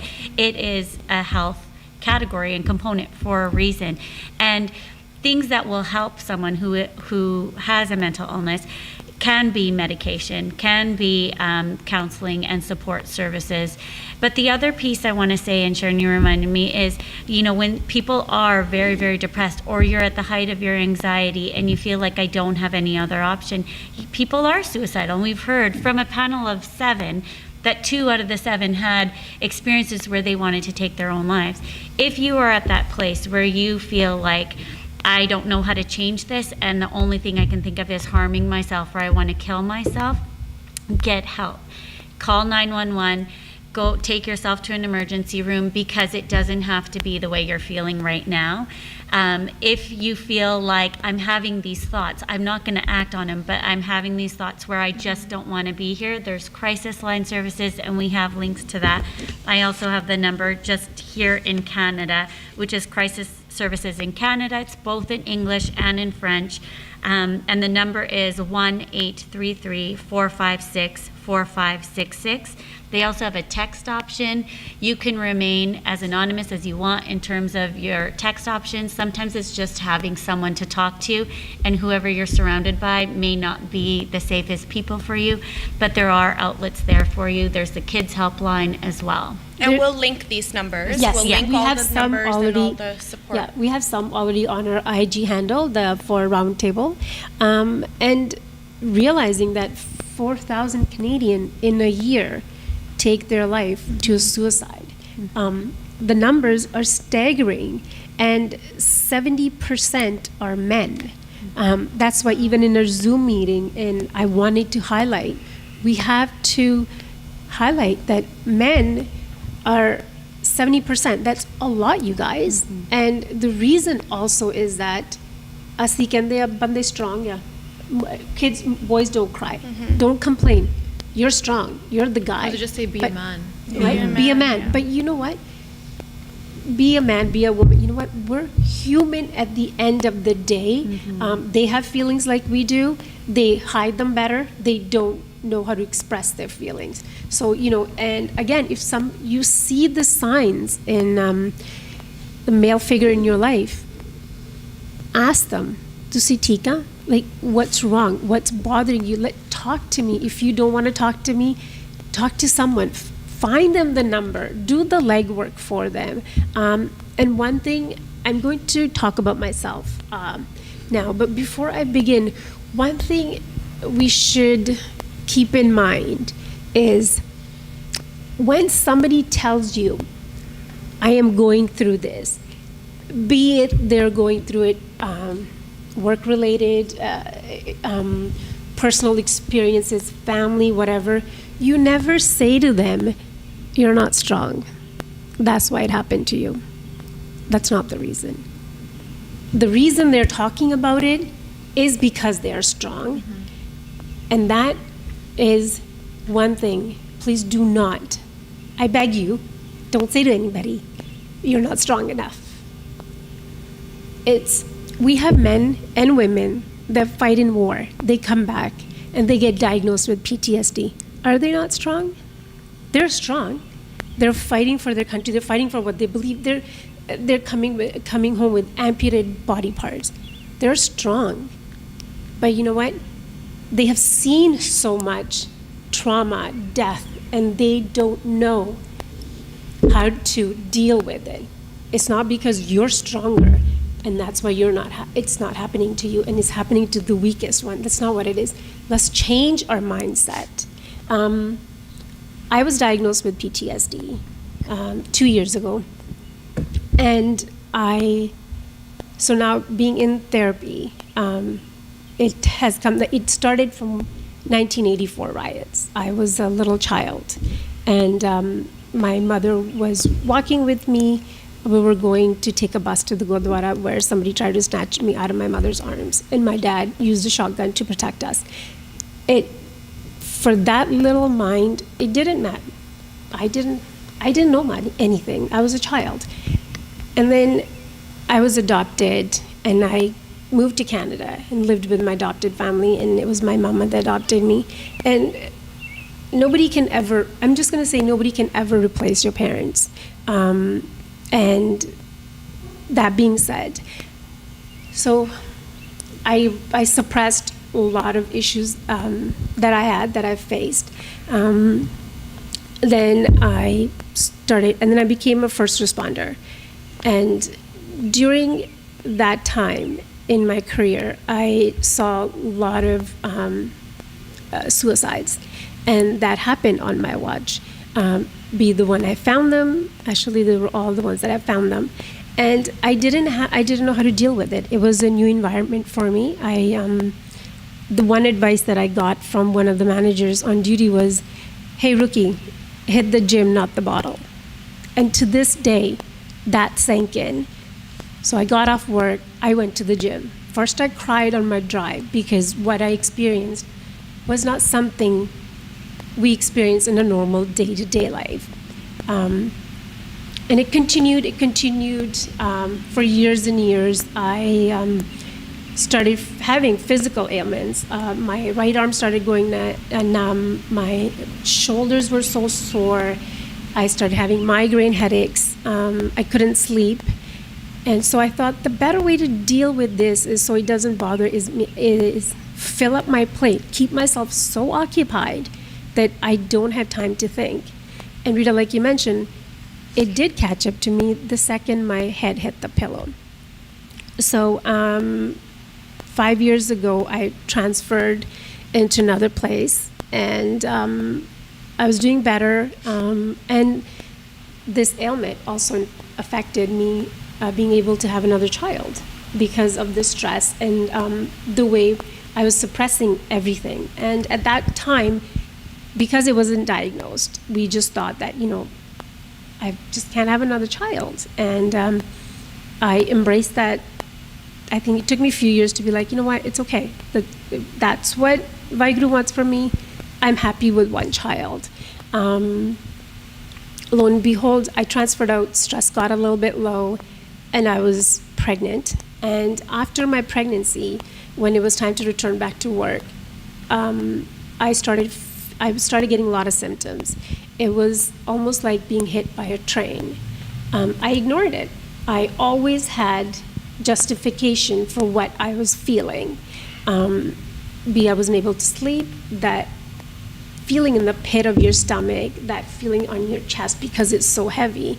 Because my manager gave me that advice, hit the gym, not the bottle, I started running. I would go to the gym every day, and that's what kept me sane. Because I was able to run my anxiety off. I was able to burn that excess energy I had. And until 2 years ago in August, it got the best of me. So I went to see my doctor because it was so overwhelming. I couldn't sleep. A normal person would walk into a dark room, open the door, walk in, and then turn on the light. What I would do is I would open the handle, stick my hand in, turn on the light, and then walk in. That's how difficult it got. I went to my doctor's office, and I completely had a mental breakdown. I was crying. I was on my all fours. I was like a little baby. And I've had that doctor for over 2 decades. And I think after an hour and a half with me that day, I was diagnosed with severe PTSD and a mental breakdown. And I was asked to leave my work. I'm very independent, and I've been working since 13, so I was like, no. So he gave me 3 choices. I didn't like 3 choices. I'm a very stubborn person. But when I had to recognize what it was doing to me, I went to my warden for help, and he didn't. For him, his establishment was priority, not my mental health. So that's why I ask you, the first person you ask for help, if they don't help you, don't stop. Do not stop. I had the courage to tell one of my closest friends one day that, hey, this is what happened. And she said, well, you're not strong enough for the job. I went back into my shell. I went back into my shell. I was so ashamed that she's right. I am so weak that I can't take control of my life. Like, what? I can't watch people die? What's wrong with me? Like, I need to suck this up. And then I would go to my counselor. I went for my session and I was like, hey, Manj, I'm ready to go back to work. And he's like, have you lost your mind? And I was like, no. So, and I feel sorry for my counselor because every time I go to him, I'm like, I'm ready to go to work. And he has to redo the work over again to make me realize, hey, no. And now he just says, how much is your mental health a monetary value to you? Because that's what's happening. You have to leave the career you have for your own mental health. And it took me absolutely destroying myself. I was my own worst enemy because I made excuses when the signs were there. I didn't want to admit them because it would make me look weak. And I don't want to be weak. I am strong. But until that friend of mine said, well, you're just not capable. You're not strong enough for this job, is when it hit me like, really? So you're just validating what I've been telling myself is why I don't ask for help. Long story short, I'm still in therapy, and it's getting better. The one thing I would say is mental health affects your brain, it affects your sleep. In turn, you lose your memory. You start to lose your memory. There are a lot of other physical ailments, is why I wanted to start this platform, because I tried to kill myself twice. There was a week when my husband, my sister, were my suicide watch. I would have to tell them where I was going, what time I'll be back. I don't go anywhere by myself, but playing with my 3-year-old son, and I remember that day, I'm playing with him, and my brain is telling me, get in the car, and we're gonna go to Alex Fraser, and you're gonna park, and you're gonna jump. I tried so hard to push those thoughts because I have 2 beautiful children. I'm happy. I don't want to die. I want to watch my kids grow. I want to grow old with my husband. But that power that takes over your brain, your logical thinking, it takes over your body, you have absolutely zero control. So please, when somebody says, I need help, put away your ego. Take your blinders off and help them. Life is very important. It's very precious. And mental health is a very serious issue. We live in a community ਜਿੱਥੇ ਅਸੀਂ ਗੱਲ ਨਹੀਂ ਕਰਦੇ ਕੀ ਬਿਮਾਰੀ ਹੈ ਤੈਨੂੰ ਕੀ ਬਿਮਾਰੀ ਆ ਅਗਰ ਤੁਸੀਂ ਉਹਨੂੰ acknowledge ਨਾ ਕਰੋ ਜਾਂ ਤੁਸੀਂ acknowledge ਕਰੋ ਜੇ ਤੁਸੀਂ acknowledge ਕਰੋਗੇ it's a good thing if you acknowledge it, because then you can help somebody save a life. So there were people that message us and ask, what do we accomplish, and mediocre this and that. What we as a team want to accomplish, if there's one person we can pull out of the dark place that we all have been, just that one person, they can hear, hey, these ladies did it, I can do it too. I will find somebody that will help me, because Vaheguru Di Meher, there's one person in the world that will help you. And I encourage you, please, let's talk about it. Let's talk about it. Let's try to understand it. Let's educate ourselves. We're sitting here educating you through our experiences, not through PhD. Nobody's a psychologist out of 6 or 7. The professional over there, but you know what?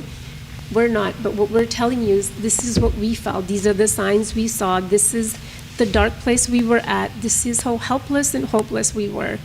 But you know what? We saw the light at the end of the tunnel. And so will you. It's never too late. It's only too late when we have said goodbyes. So let not there be another number from our South Asian community that becomes another number because we're ignorant. We don't want to talk about it. We want a society to look perfect because कोई चीज़ नहीं है ਜਿਹੜੀ perfect है. It'll only be perfect if ਅਸੀਂ ਸਾਰੇ ਖੁਸ਼ ਹਾਂ, ਸਾਡੀ ਦਿਮਾਗੀ ਹਾਲਤ ਠੀਕ ਆ, is when we can actually genuinely be happy. Mental health, the most it happens in young youths from age 10. So please, look at the young ones. Pay attention to what they're saying. Pay attention to who they're hanging out with. Bullying is where it starts for young ones, like both of you. And kids don't know how to talk about it. They don't know how to explain themselves. They might not even know what they're going through. 100%. When I was younger, I didn't know what it was. I didn't know what depression was. I didn't know what anxiety was. So I didn't even really know how to help myself at that time because I didn't even know what I was struggling with. Yeah, so, and again, so if we educate ourselves, we can see how our young ones are feeling. And that's what this is about. Let's another thing help is, each other. Yeah, and another thing is, like, even on my platform, you would think like everyone's 18 plus coming forward and sharing their experiences. I've had 11-year-olds use someone else's phone and message me saying they need help and they don't know how to tell their parents. I don't want that circle, the generation repeating itself again where we're not able to come forward and talk. Like men, so many, we say that men don't come forward. On my platform, I would say about out of 100 emails, I have at least 30 or 40 where males are finally deciding to come forward. We have to make that environment for them and show them that, hey, it is a safe environment. And to anybody that is following us, like listening to this today, I am a certified support worker and I can give you the resources. You can reach out to any of us here and even connect them to me somehow or whatever it is. I have resources, I have numbers that you guys can connect with. And if you're not comfortable doing that, I have a lot of Indians, Sikh volunteers that, because my focus right now is the South Asian community. And I have a lot of volunteers from the South Asian community that will talk to you one-on-one without any fees. We don't charge anything. This is a Saesah, and they're all educated. They're doctors, they're counselors, they're lawyers. If you need lawyer issues or anything that's going on, you can connect. And that's just, it's talk. We just have to talk. We need more platforms. We do. People are making platforms. That's good. Like, keep them going, keep supporting. Don't say, oh, like, I don't want your platform to get bigger than mine. It's not about that. It's about, I don't care if I have 10, like, I was doing the same amount of work when I had 20 followers to what I have now. It's gonna stay the same. It's always gonna be a Saesah, and we're always gonna be connecting. The goal is always to keep supporting and helping. Yeah, and we encourage, all of us encourage you, you know what, you want to send message on our business account? Sure. Roundtable has its own IG handle. It's Roundtable without the D, the number 3 at the end. So it's ROUNTABLE, the number 3. Go on there and DM, message, email it. If there's anything, any sort of support we can provide, we can direct you to the right person, we can direct you to the counselors, we can provide you Rita's number, or we can have somebody from Core Movement get hold of you. We have the resources. Let's talk. We just have to come. It just starts with one conversation. This is what we are here for.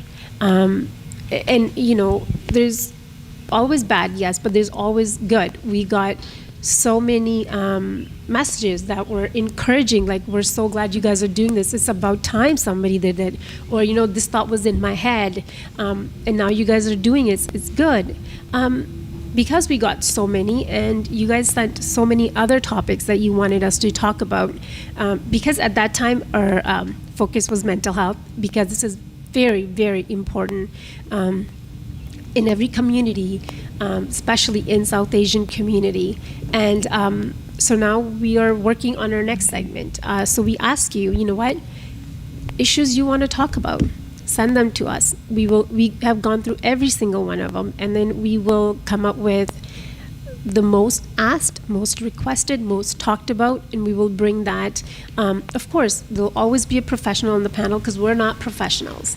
We are just women that want to make a change, that want to have a safe place to be a true you, to acknowledge your weaknesses. It's okay to acknowledge we all have them. So that's what this platform is. Does anybody else want to add anything? Sorry, go ahead. I was just going to say, just as we've started the conversation here, have the conversation in your circle with people that you trust. And maybe it's not going to be comfortable, and maybe it'll come out wrong, but just try. Open up the communication, know that you're not by yourself, and you sharing your story will hopefully empower somebody else to say, hey, you know what, I'm going through that as well. When you ask someone how you're doing and you know that they're not doing well, but you get that, yeah, I'm good, you can say, no, I really want to know how you're doing. Like, I'm here to listen. And that's really what people need, is someone who genuinely and authentically cares for them and is willing to listen. Yeah. And to whoever's watching, I just want to say, be kind, be compassionate, because you never know what someone is truly going through. And I feel like everybody is going through something, whatever your thing is. We're all dealing with something, so just remember to be kind. Proud of all of you guys today. Proud of you guys too. So that concludes that. But before we go, I really want to acknowledge Fancy Farms for allowing us to use their location. And as you see, the decor is beautiful, and it's can't be anybody else but Olive and Thorn Events. And we have Rita in the kitchen brought us something to feed us after, and it looks so good. And this wouldn't have happened without Suki, the one person who's doing this live streaming for us, and we wouldn't be here without him. We wouldn't be reaching you. We'll have a voice, but we had no other way to connecting to you. And that's Suki from Better. So we want to thank all of them. We acknowledge everybody's efforts in helping us put this on today. It was a lot of work, but it made it worth it, because we know that even one person, if we can help you and change your thinking or help you educate your parents, that's all worth it. And to the parents, अपने न्याणिਆਂ ਨੂੰ ਪੁੱਛੋ ਉਹਨਾਂ ਦਾ ਕਿੱਦਾਂ ਹਾਲ ਹੈ. Ask. ਜਦੋਂ ਤੱਕ ਤੁਸੀਂ ਪੁੱਛਣਾ ਨਹੀਂ, ਉਹਨਾਂ ਨੇ ਦੱਸਣਾ ਨਹੀਂ. and ਜਦੋਂ ਤੁਹਾਡੇ ਨਾਲ ਤੁਹਾਡੇ ਨਿਆਣੇ ਜਵਾਕ ਗੱਲ ਕਰਦੇ ਆ, ਉਹਨਾਂ ਦੀ ਗੱਲ ਸੁਣੋ. ਜਵਾਬ ਦੇਣ ਵਾਸਤੇ ਨਾ ਸੁਣੋ, ਪਰ ਸਮਝਣ ਵਾਸਤੇ ਸੁਣੋ ਕਿ ਉਹ ਤੁਹਾਨੂੰ ਕੀ ਕਹਿੰਦੇ ਆ. ਅੰਡਰਸਟੈਂਡ ਕਰੋ. ਅਸੀਂ ਅੰਡਰਸਟੈਂਡ ਕਰਦੇ ਹਾਂ ਕਿ ਜਦੋਂ ਤੁਸੀਂ ਗਰੋ ਅਪ ਹੋਏ, ਤੁਸੀਂ ਆਪਣੀ ਬੈਸਟ ਟਰਾਈ ਕਰਦੇ ਕਿ ਤੁਹਾਡੇ ਨਿਆਣੇ ਨੂੰ ਥੋੜ੍ਹਾ ਤੋਂ ਬਿਹਤਰ ਲਾਈਫ ਮਿਲੇ, ਪਰ ਐਟ ਦ ਸੇਮ ਟਾਈਮ ਜਿੱਦਾਂ ਤੁਹਾਡੇ ਪੈਰੈਂਟਾਂ ਨੇ ਤੁਹਾਨੂੰ ਕਦੇ ਪੁੱਛਿਆ ਨਹੀਂ ਤੇਰੀ ਕੀ ਪ੍ਰੋਬਲਮ ਆ, ਤੈਨੂੰ ਕੀ ਚਾਹੀਦਾ ਆ, ਔਰ I love you, do that to your children. Tell your children you love them. ਇਹ ਨਹੀਂ ਕਿ ਮੈਂ ਤੇਰੇ ਲਈ ਇੰਨਾ ਕੀਤਾ, ਤੈਨੂੰ ਕਾਰ ਬਾਏ ਕਰਕੇ ਦਿੱਤੀ, ਤੈਨੂੰ ਕਰਕੇ ਮੈਂ ਤੈਨੂੰ ਪਿਆਰ ਕਰਦਾ. No, just tell them I love you and that's it. ਇਹ ਨਹੀਂ ਕਿ ਇਹ ਨਹੀਂ ਸੋਚਣਾ ਆਪਣੇ ਨਿਆਣੇ ਕੇ ਲਈ ਮੈਂ ਤੇਰੇ ਵਾਸਤੇ ਆ ਕੀਤਾ, ਤੇਰੇ ਵਾਸਤੇ ਆ ਕੀਤਾ. Yes, there's a time and place for that, but ਜਦੋਂ ਤੁਸੀਂ serious conversation ਕਰਦੇ ਉਸ ਲਈ ਨਹੀਂ ਹੁੰਦਾ. As a parent ਤੁਹਾਨੂੰ ਵੀ ਗੁੱਸਾ ਆਉਂਦਾ, ਨਿਆਣੇ ਨੂੰ ਵੀ ਗੁੱਸਾ ਆਉਂਦਾ, ਪਰ ਇੱਕ ਬੰਦੇ ਨੂੰ ਆਪਣਾ ਗੁੱਸਾ control karna chahiye, because at the end of the day your kids are your life and you want to help them, and same goes to the kids. Your parents raised you, they give you everything, show them the respect. try to understand that they were taught to be silent and not speak of the problem. So they are doing what they were taught, and they're trying their best living in a world that's not their home country, working in the places that they're not used to. So it's a driving factor for them as well. So it's something that all parties need to come to a table, leave your ego aside, leave your pride aside. Just come there with your feelings. We understand. We all just put our raw feelings on the table for you to look at, dissect, judge, but we did it. It took courage. I'm so proud of my panel and the women, my fierce lionesses. I'm so proud of them, how they came. They talked about it. All we want is for it to help you.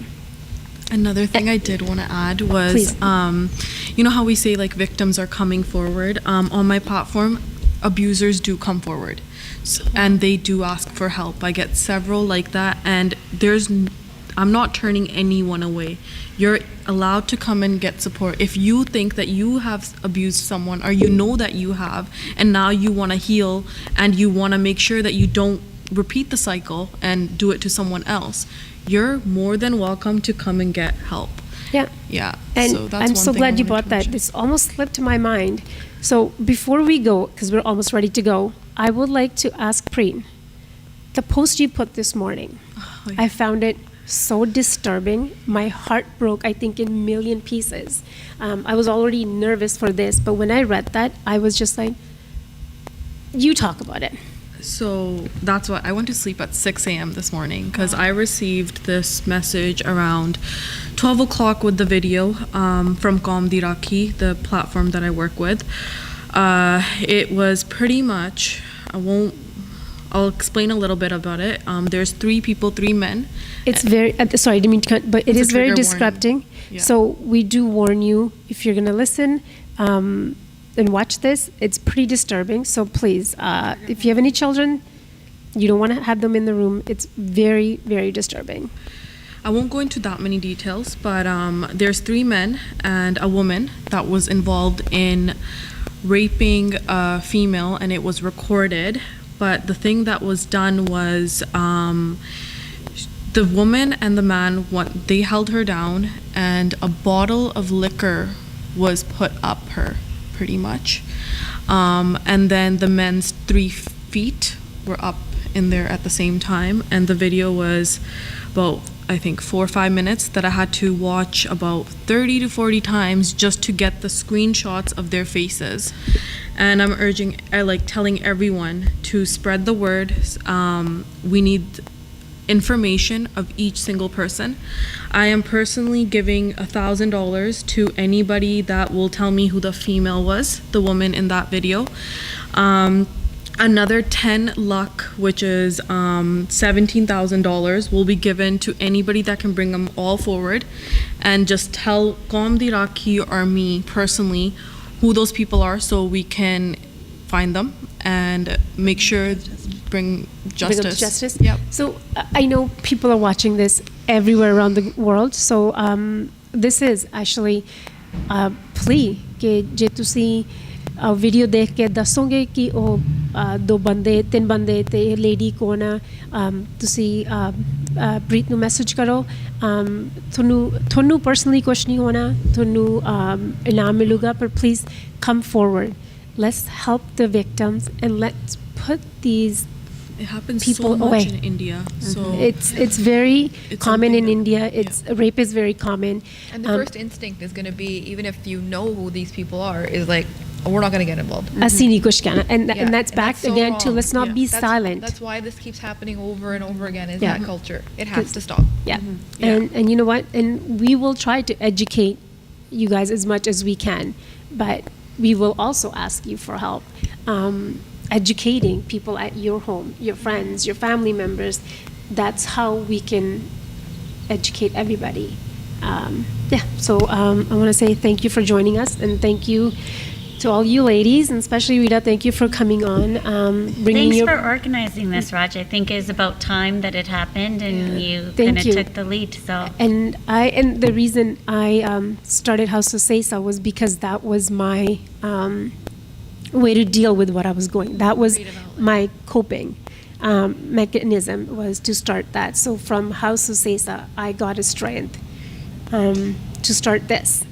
So these two things are my baby, House of Saesah and Roundtable 3. So with this and with the help of these women, we will be bringing forward issues that are tabooed in our community. And if you ever want to bring on your topic or have your experience discussed and you want to make your story aware, please reach us and we will do our best. And during this time, if we have offended anybody, that was not our intent. Our intentions were pretty clean, and they're coming from a good place of care and love. And so if you're offended or we said something that offended you, that triggered you, that clearly was not our intention. And Rod, sorry. Yeah. To end this on a positive note, can we just kind of go around and say what helped us? Like one thing that Definitely. maybe helped Please. us get out of the dark place that we Yes, were in? yes. Okay. So can you start? So for me, meditating was really big. I feel like that really helped my anxiety, got me in a positive mindset. And I feel like when you're in a dark place, the only thing you want to do is just kind of lay in bed, I used to have my lights turned off, my blinds all shut down, and I spent days in bed. But I think the best thing you can do is just kind of get up, move your body, force yourself to just get in the shower, take like a cold shower, just even go for a walk, a hike, just anything to just get your body moving. Even yoga, things like that really help me. So just a little tip for anybody out there that needs the help. Sharon? For me, honestly, I think it was more so I had, along my path of building my family, I think I kind of forgot who I was. Yep. So for me, it was a lot of, like figuring out what I can do to self-love and like to bring back the person I was years ago to, like where I am today. And I'm still not the same person I was. I still have occasionally my, breakdowns. And I think that's normal, especially when you've been through so much trauma. And from going from, losing a child to miscarriages to having a child again, I think I didn't give myself that break, because I think after losing, and if anyone's ever experienced this, after you lose a baby, you feel empty and you just want to fill that void. So you're just like, no, I got to get pregnant. I want that child. And I think it's very important to step back, heal yourself before you try to Becomes an go unhealthy forward. obsession. Yes.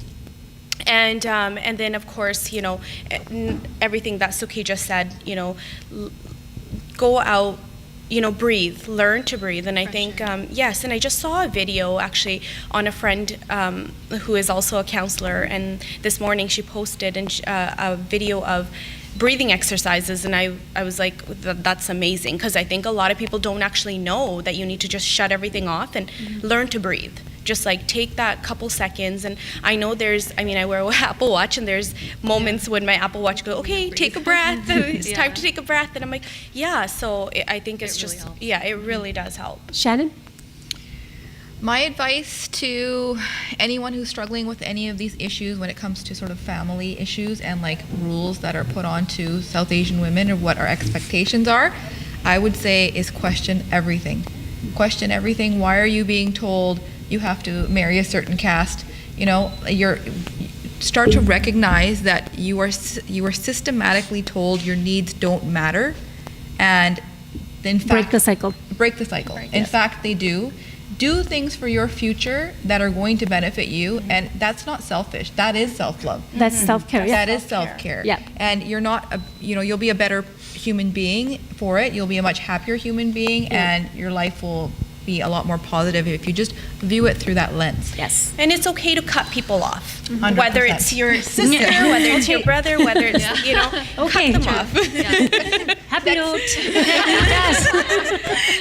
We're not starting anything. We're gonna go. No family wars, just letting you know. For me, it was my photography, just like an outlet for me to get out of the house and just be creative, and that pulled me out of my dark spot. And then you get to meet a lot of people too. Yes. Right? Yeah. Finding something that makes you happy. Yeah. For me, it's kind of funny. Actually, movement? I do laughter yoga. So what I do is I heard that really helps. We'll do it after Yeah. this. Yay! It'll be funny. Looking forward to this. So what pretty much we do is we stare at each other in silence, and then someone starts giggling a little bit, and then the giggles start, and then it comes into like a whole laughter yoga, and it's amazing, and I love doing it, and I drive my boyfriend crazy when I do it every day, but it honestly helps me so much. So that's one thing I always do, and it's a stress release. Yeah. Rita. I think I want to just say that, in Punjabi we say insaniyat, right? We're all human first. And if we look at our South Asian community, even my 5-year-old who'll say like, oh, mom, are they apne? Apne means like part of us. We are all interconnected. And so no one is really ever alone. And I think if we think of each other as apne, like you are my sister, you are this, you are that maybe we can change the narrative and change the lens that we look at one another, and be there to be the biggest cheerleaders for one another. And the biggest thing that I would say that would help is get in touch with your body. If you don't have the language to say what it is, you know what it feels like. So breathing. If it's hard for you to do anything, make one goal for yourself that's really realistic. If it's to take a shower that day, then do that. If it's to change your clothes, do that. Have some water and nourish yourself. Okay, those are all good advice. And again, thank you so much for joining us, and thank you to all of our wonderful sponsors. And again, Bansi Farms for this is pretty nice for giving us your location, and all of our sponsors that have supported us, that have come on board to bring this to you. And I hope you guys found this little helpful, or you got something out of it. Tell us what you think.